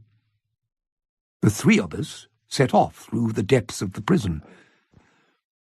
We had reached the end of the central block and passed through an archway into one of the wings. By now I had no idea where I was, and would never have been able to find my way out again. I thought of the key I was carrying. Holmes would have needed a dozen keys and a map to get out of this place. There was a pair of glass-panelled doors ahead of us. Once again, these had to be unlocked. They swung open into a bare, clean room. There were 8 beds, facing each other in 2 rows of 4. Only 2 were occupied. One by a shriveled, bald man whose eyes were already focusing on the next world. A hunched-up shape, too small to be Holmes, lay shivering in the other. A man in a frock coat came over to greet us. From the first I thought I recognized him. Just as it occurred to me now, his name had also been familiar. He addressed the chief warder. "I have nothing further to report, sir, except that I fear the worst." "This is Dr. Watson," Hawkins said. He shook my hand. "Dr. Trevelyan, it's a pleasure to make your acquaintance, although I'd have asked for happier circumstances."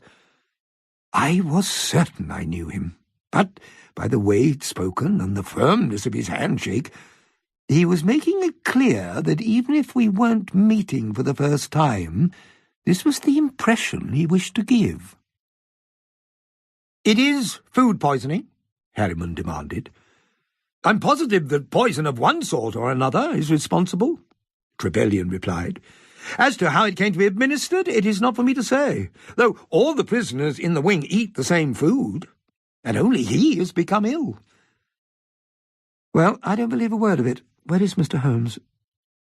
Trevelyan called out to a lanky fellow who was sweeping the floor. "Rivers, the key!" Rivers lumbered over to the desk, took up a keychain and carried it to a door on the far side of the room. He was sullen and rough-looking, with unruly ginger hair spilling down to his shoulders. "Rivers is my orderly," Trevelyan explained. "He's a good man, but simple." The orderly turned the key and drew back 2 bolts on the back of the door, which opened to reveal a small monastic room with plain walls, a square window, a bed and a privy. The bed was empty. Harriman plunged inside. He tore off the covers. He knelt down and looked under the bed. "Is this some sort of trick? Where is he?" There could be no doubting it. Sherlock Holmes had disappeared. Harriman rose to his feet and almost fell upon Dr. Trevelyan. "What's going on?" "I have no idea. He had a high fever. His eyes were dilated and the sweat was pouring from his brow. He couldn't possibly have walked out of here. And look at the door. For heaven's sake, it was locked and bolted from the outside. And even if by some inexplicable means he's been able to leave the cell, where do you think he'd go? There must be a dozen more locks and bolts between here and the front gate." "Nobody can leave this place," Rivers smirked, "unless his name's Wood. Now, he left here only this afternoon. Not on his own 2 legs, no." "Who's Wood?" Harriman demanded. Dr. Trevelyan scowled at Rivers. "Jonathan Wood died last night, and you're wrong to make light of it, Rivers. He was carried out in a coffin not an hour ago." "Are you telling me that a closed coffin was taken from this room?" Harriman turned on the orderly. "Did you go into Holmes? Leave him on his own, even for a second?" I took a glass of water in. He was sound asleep. Then Collins here had a coughing fit, so I put the mug down and ran out to him." "Did you see Holmes again?" "No, sir. I settled Collins, then I went back and locked the door." We all stood, staring at each other. Then Harriman spoke. "Where's the coffin now?" "There'll be a wagon outside waiting to take it to the undertaker's," said Trevelyan. I will never forget the progress that we made through the prison. Hawkins went first, with a furious Harriman at his side. Trevelyan and Rivers came next. I followed last. As we passed through the outer gate, we found ourselves in a broad avenue. A wagon stood waiting, while 2 men loaded a makeshift coffin into the back. Harriman let out a cry. "Hold there! Lower the coffin back to the ground." The men glanced at each other quizzically before they obeyed. "Open it." The men hesitated, but Trevelyan nodded. "It's all right." At that very moment, I realized where we'd met before. He had come to Baker Street 6 or 7 years before, in need of Holmes's services. Circumstances hadn't been kind to the doctor then, and had clearly become worse since, for he'd aged considerably. Nevertheless, it was certainly the man that Holmes had helped, and it occurred to me, with a sense of excitement, that he must have colluded in this attempted escape. Why else would he have pretended not to know me? The pity of it was that the 2 labourers had been so slow. I watched as one of them placed a crowbar under the lid of the coffin. The wood splintered, and as one, Harriman, Hawkins, Trevelyan, and I moved closer. "That's him," Rivers grunted. "That's Jonathan Wood." Harriman stared at the corpse. "But where's Sherlock Holmes?" "He can't have left the prison," Hawkins replied. "He must still be inside, waiting his opportunity." Harriman spun on his heel. "We must raise the alarm. The man must be found." He wasn't. 2 days later, I was alone in Holmes's lodgings, reading a report of his disappearance, when Mrs. Hudson ushered in the Reverend Fitzsimmons of Chorley Grange School. You'll forgive me interrupting you, Dr. Watson. I was unsure whether to come, but first, this extraordinary business with Mr. Sherlock Holmes. Is it true? It is true that Holmes is suspected of a crime of which he's completely innocent. But I read that he's escaped. Do you know where he is? I've no idea. And the child, Ross, do you have any news of him? Evidently, Fitzsimmons had somehow missed the reports of the boy's terrible death. I had the unenviable task of telling him. The headmaster fell heavily into a chair. Dear God in heaven! Who would do such a thing to a child? Well, my visit to you is redundant, Dr. Watson. I thought I might be able to help you find him. My wife found this when she was turning his mattress. Fitzsimmons took out a thin exercise book. Written on the cover, in a childish hand, was the name Ross Dixon. He opened the book, in the middle, to show a sheet of paper neatly folded and slipped inside. It was a cheap flyer for an attraction of the sort that had sprung up around Islington and Cheapside. Dr. Silkin's House of Wonders. Midgets, jugglers, the fat lady and the living skeleton. 1 penny entrance. Jackdaw Lane, Whitechapel. Fitzsimmons collected his things and got to his feet. I felt sure it was worthy of investigation. Thank you for your time, Dr. Watson. I am very shocked about young Ross. After he'd left, I read over the gaudy lettering 2 or 3 times before I saw what should have been obvious to me from the start. Dr. Silkin's House of Wonders. I had just found the House of Silk. I didn't have time to reflect any further, as my wife was due back in London, and I had to meet her train. The station was crowded with young men carrying packages and hampers, scurrying around as excitably as Alice's white rabbit. Mary's train had already arrived, and I saw her as she climbed down from the carriage. A man shuffled across the platform as if about to accost her. I could only see him from the back, and apart from an ill-fitting jacket and red hair, would have been unable to identify him again. He seemed to speak briefly to her, then boarded the train. Then she saw me and smiled, and I took her in my arms. "Did you see that man just now?" she asked.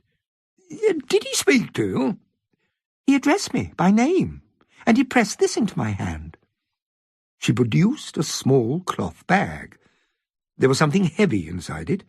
I heard the clink of metal, and thought at first that it might be coins, but on pouring the contents into the palm of my hand, I found myself holding 3 solid nails.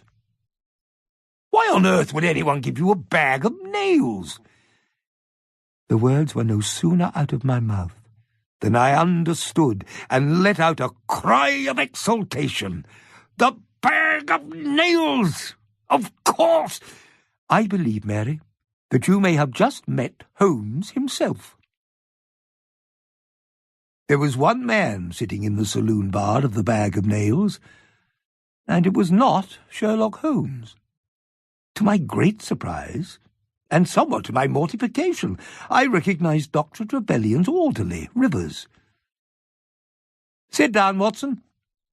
It's very good to see you." It was Holmes who spoke, and in that second I understood how I'd been deceived, and how, with Dr. Trevelyan's help, Holmes had hoodwinked Inspector Harriman into leading him out of Holloway Prison.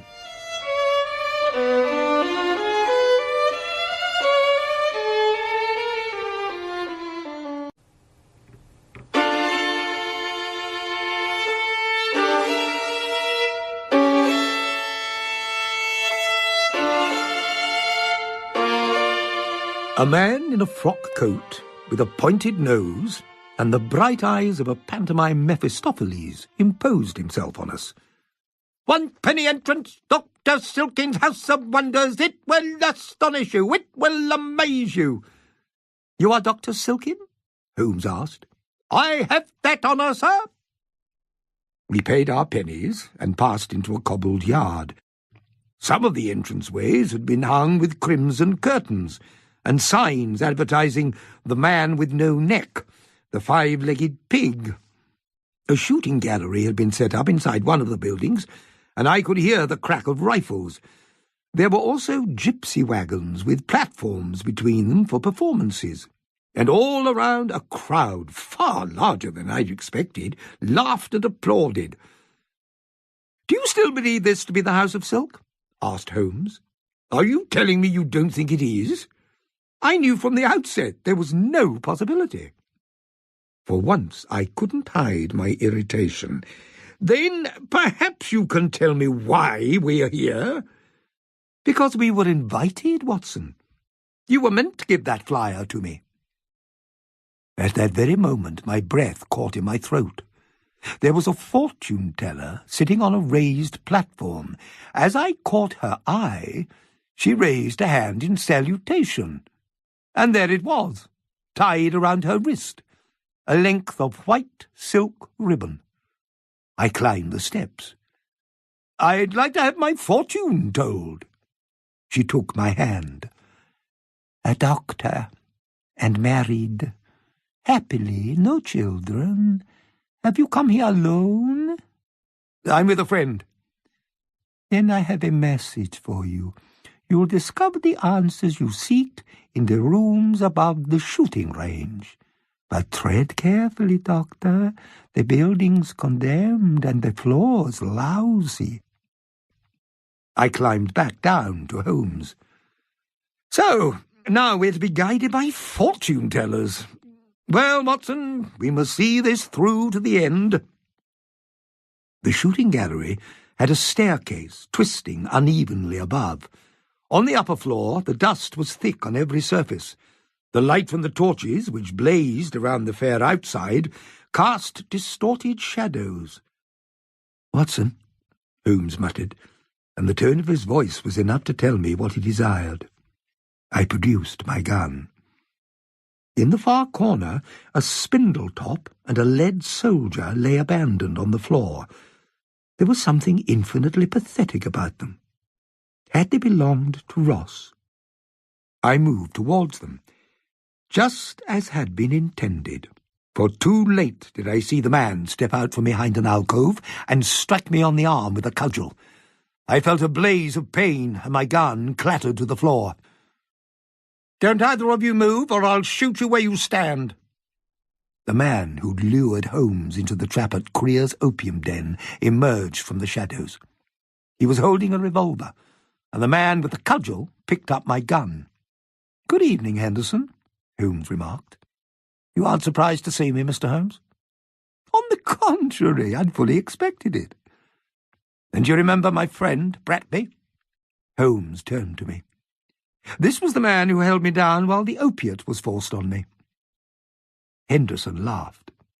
"Well, you didn't find what you were looking for at Creer's, and you haven't found it here either. However, you did well to escape from Holloway Prison. This time our methods are going to be a little more direct.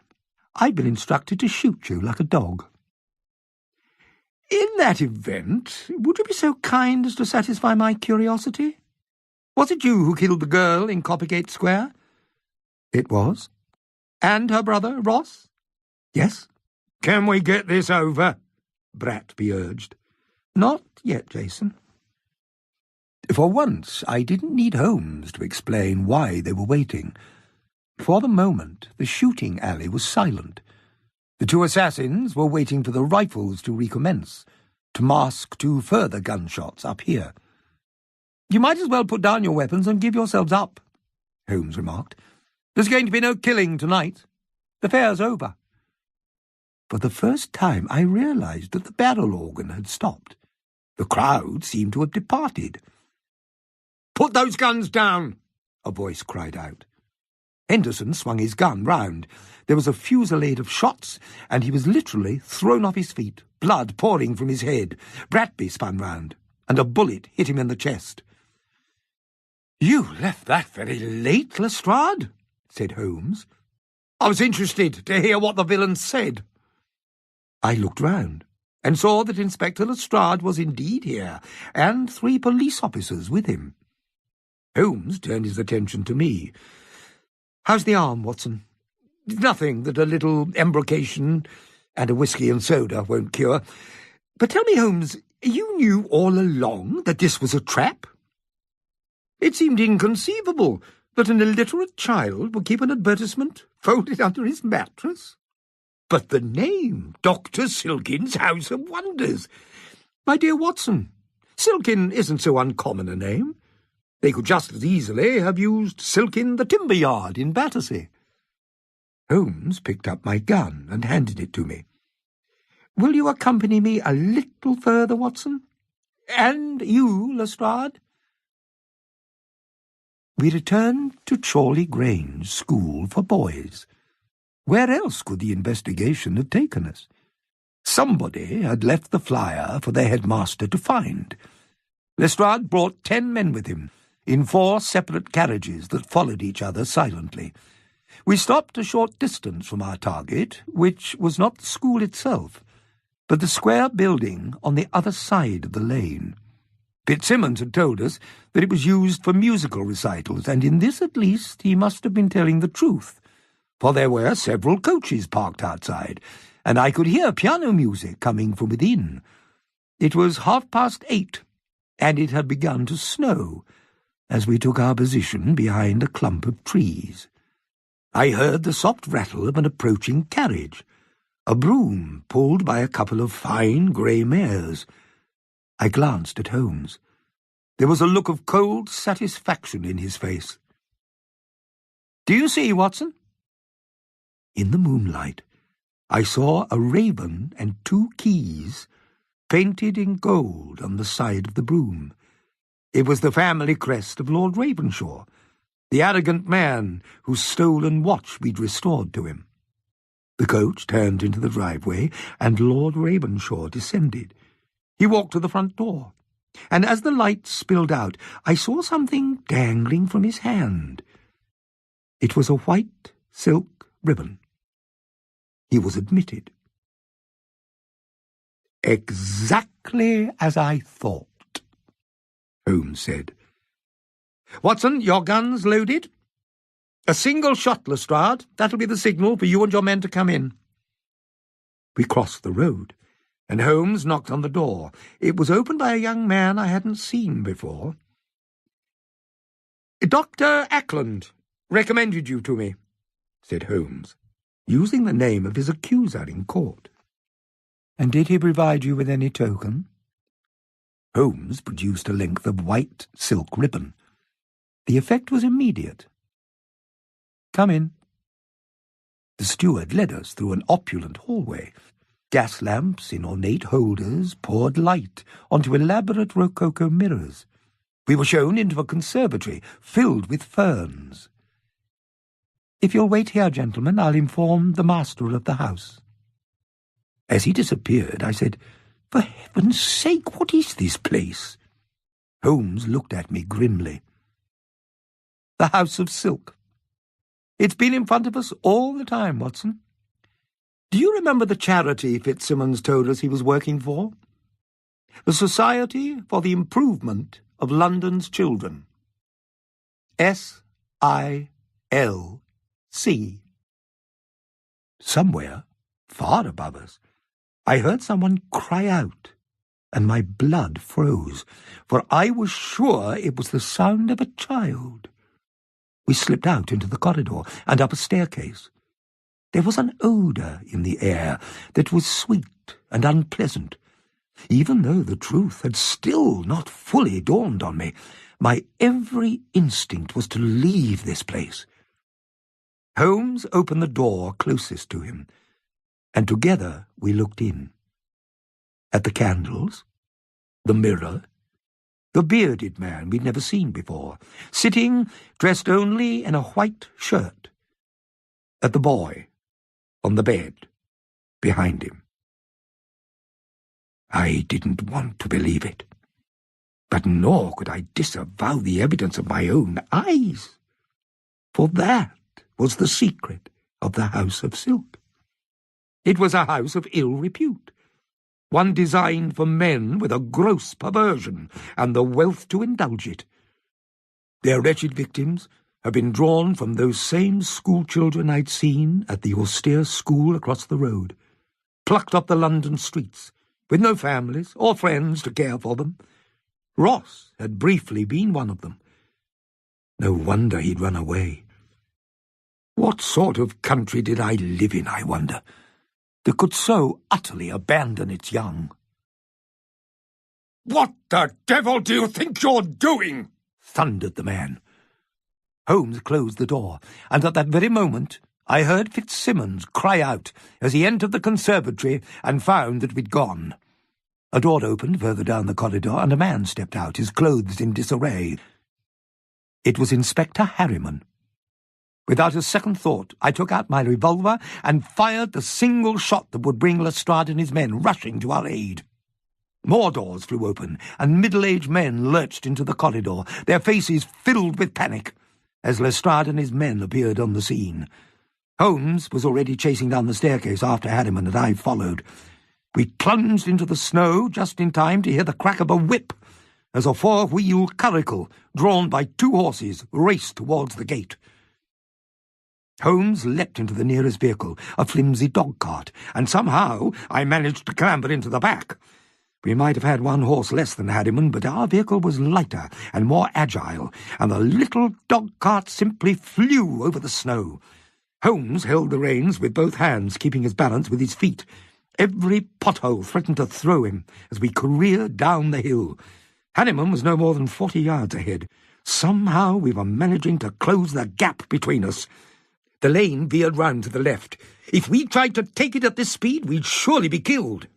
Holmes dragged on the reins, and the dog-cart sluiced across the surface, ice and mud spitting out from beneath the wheels. There was a sharp crack ahead. The curricle had taken the corner too quickly. As I watched, Harriman was jerked out of his seat into the air. For a brief second he was suspended there. Then the curricle toppled onto its side, and he disappeared from sight. Holmes guided our horse to a halt. "Well, Watson, do you think I have a future as a cab driver?" "I wouldn't expect too many tips." As we climbed down, one glance told us that the pursuit was over. Harriman was covered in blood, his neck badly broken, his eyes staring at the sky.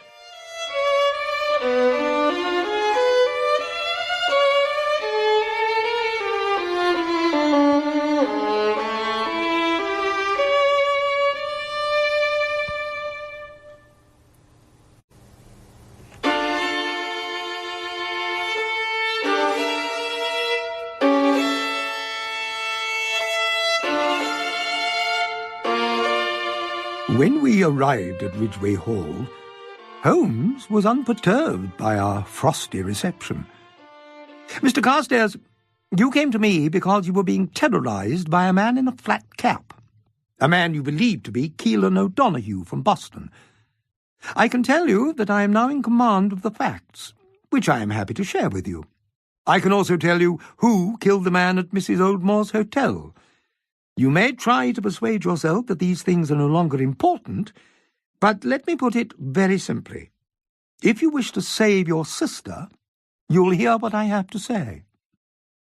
I could see Carstairs fighting with himself. In some strange way he seemed almost afraid of us, but in the end his better sense prevailed. "Please," he gestured to the drawing-room, but Holmes said, "If you'll permit me, I'd like to see your sister first." I was dismayed by the sight of Eliza Carstairs. Holmes examined her briefly, then went into her bathroom. When he reappeared, he said, "We can return downstairs."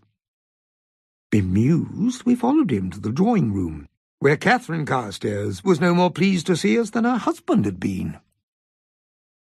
Holmes took the seat furthest from the fire. "When you first came to my lodgings, Mr. Carstairs, there were many aspects of your story that I found remarkable, the principal one being the behaviour of this vigilante, Keelan O'Donoghue, if indeed it was he. I could well believe that he'd followed you to London with the express purpose of killing you, You had, after all, encouraged Cornelius Stillman to hire the Pinkertons' agents, who tracked down the Flat-Cap gang and killed his twin brother. Remind me, what was the name of the chief investigator? Bill McParland. Of course. What puzzled me was why, when Keelan discovered where you lived, did he not kill you?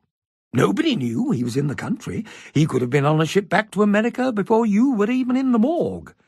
But he stood outside your house, wearing the flat cap he knew would identify him. He wished to frighten us, Mrs. Carstairs said. But on his next visit, he pressed a note into your husband's hand, asking for a meeting at the church. A meeting to which he didn't show up, Carstairs said.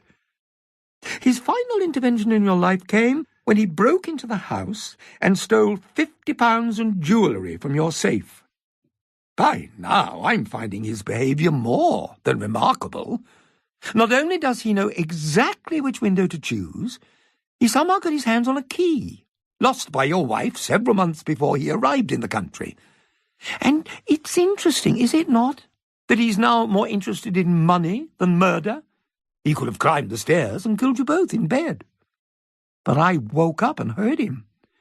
Indeed, Mrs. Carstairs.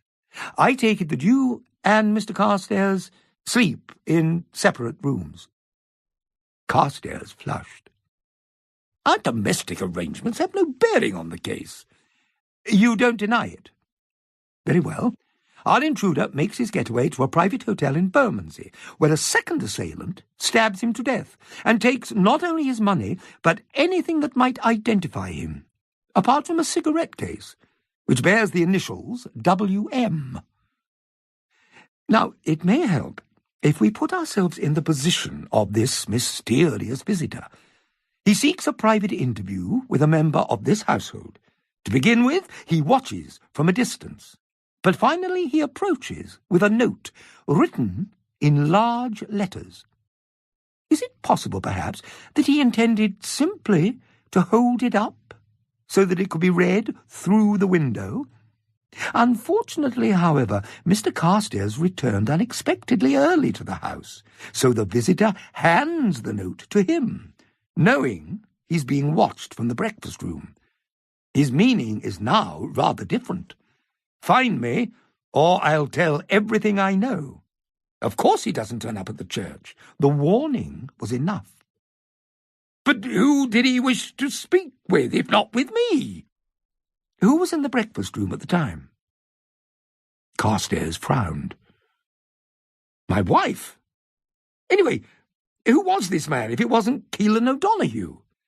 The answer is perfectly simple, Mr. Carstairs. He was Bill.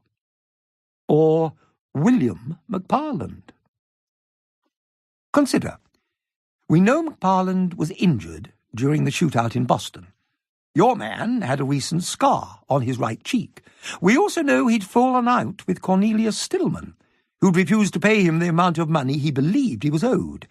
Now, let's consider the fate of Keelan O'Donoghue. You told us that Rourke and Keelan were twins, but that Keelan was the smaller of the two. He wore a flat cap, which would have made it difficult to see his face. You also told me that the gang all lived together in the tenement in Boston, but only Keelan had the luxury of his own room. I wondered from the start why that might be. The answer, of course, is quite obvious. Keelan O'Donoghue is a girl. Carstairs looked at Holmes in wonderment. And where is this girl? You're married to her, Mr. Carstairs. Catherine Carstairs turned pale. I've never heard anything quite so preposterous. You're not going to allow him to speak to me this way, are you, Edmund? But Carstairs was gazing in front of himself with an expression of horror. Please, Edmund! She reached out to him, but he flinched. It was as if a silken veil had been torn from Catherine Carstairs' face. Suddenly she was glaring at us with an expression of hatred. Holmes was unmoved. How amusing it must have been for you. to come to his aid on the ship back from Boston, to befriend him and draw him into your net.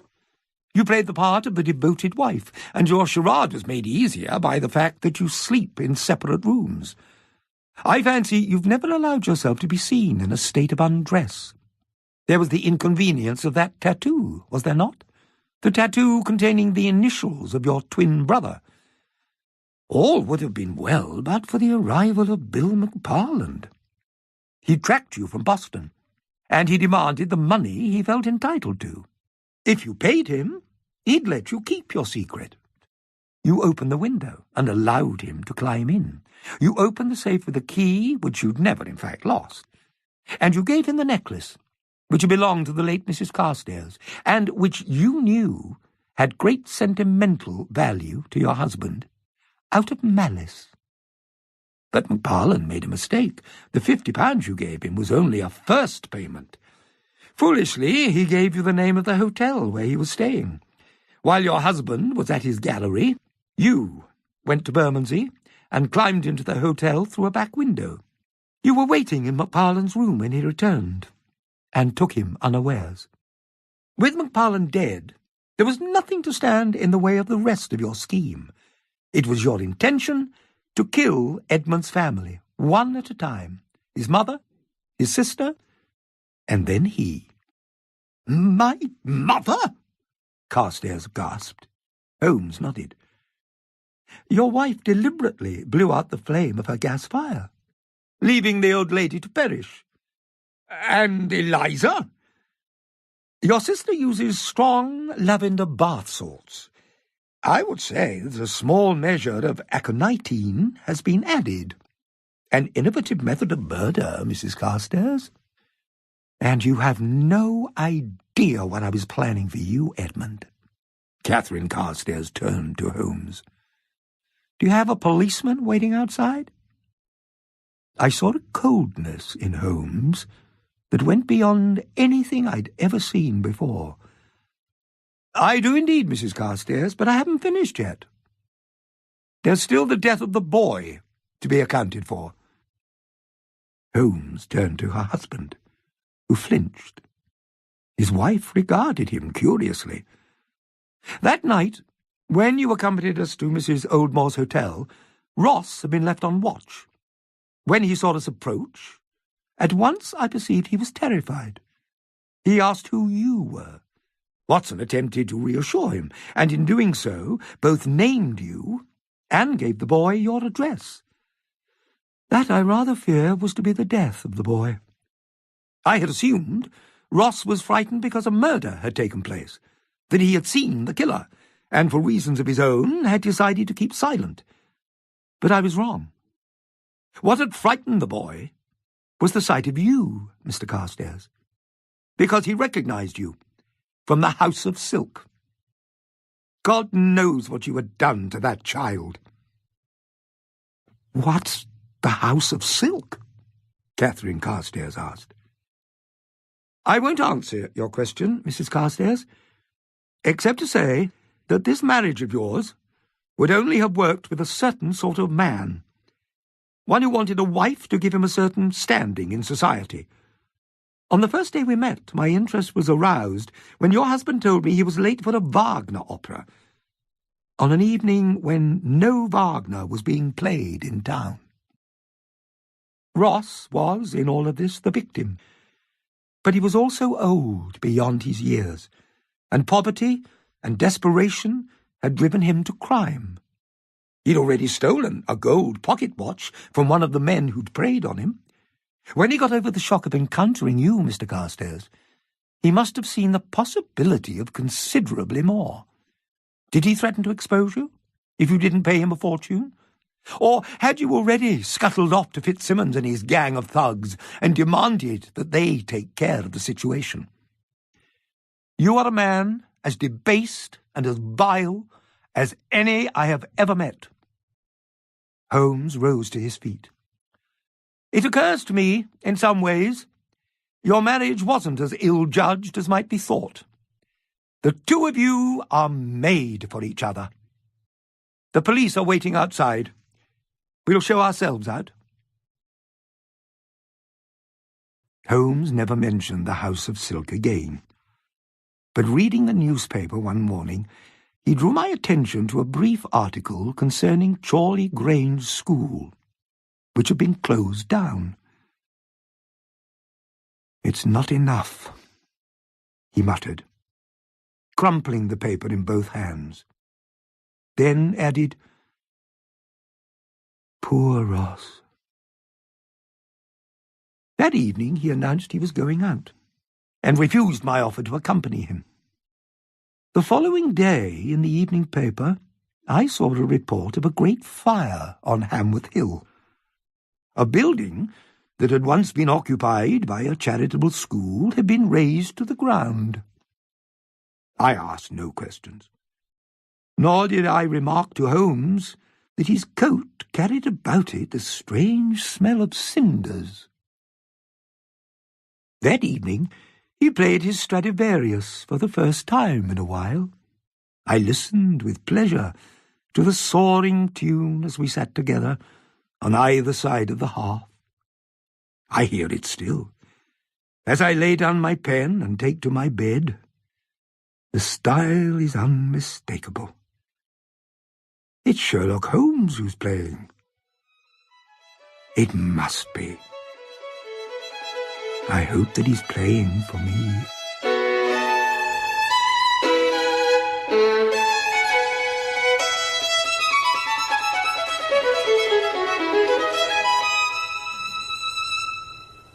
Derek Jacobi has been reading The House of Silk by Anthony Horowitz. The programme was abridged and produced for BBC Radio 4 by Jane Marshall Productions.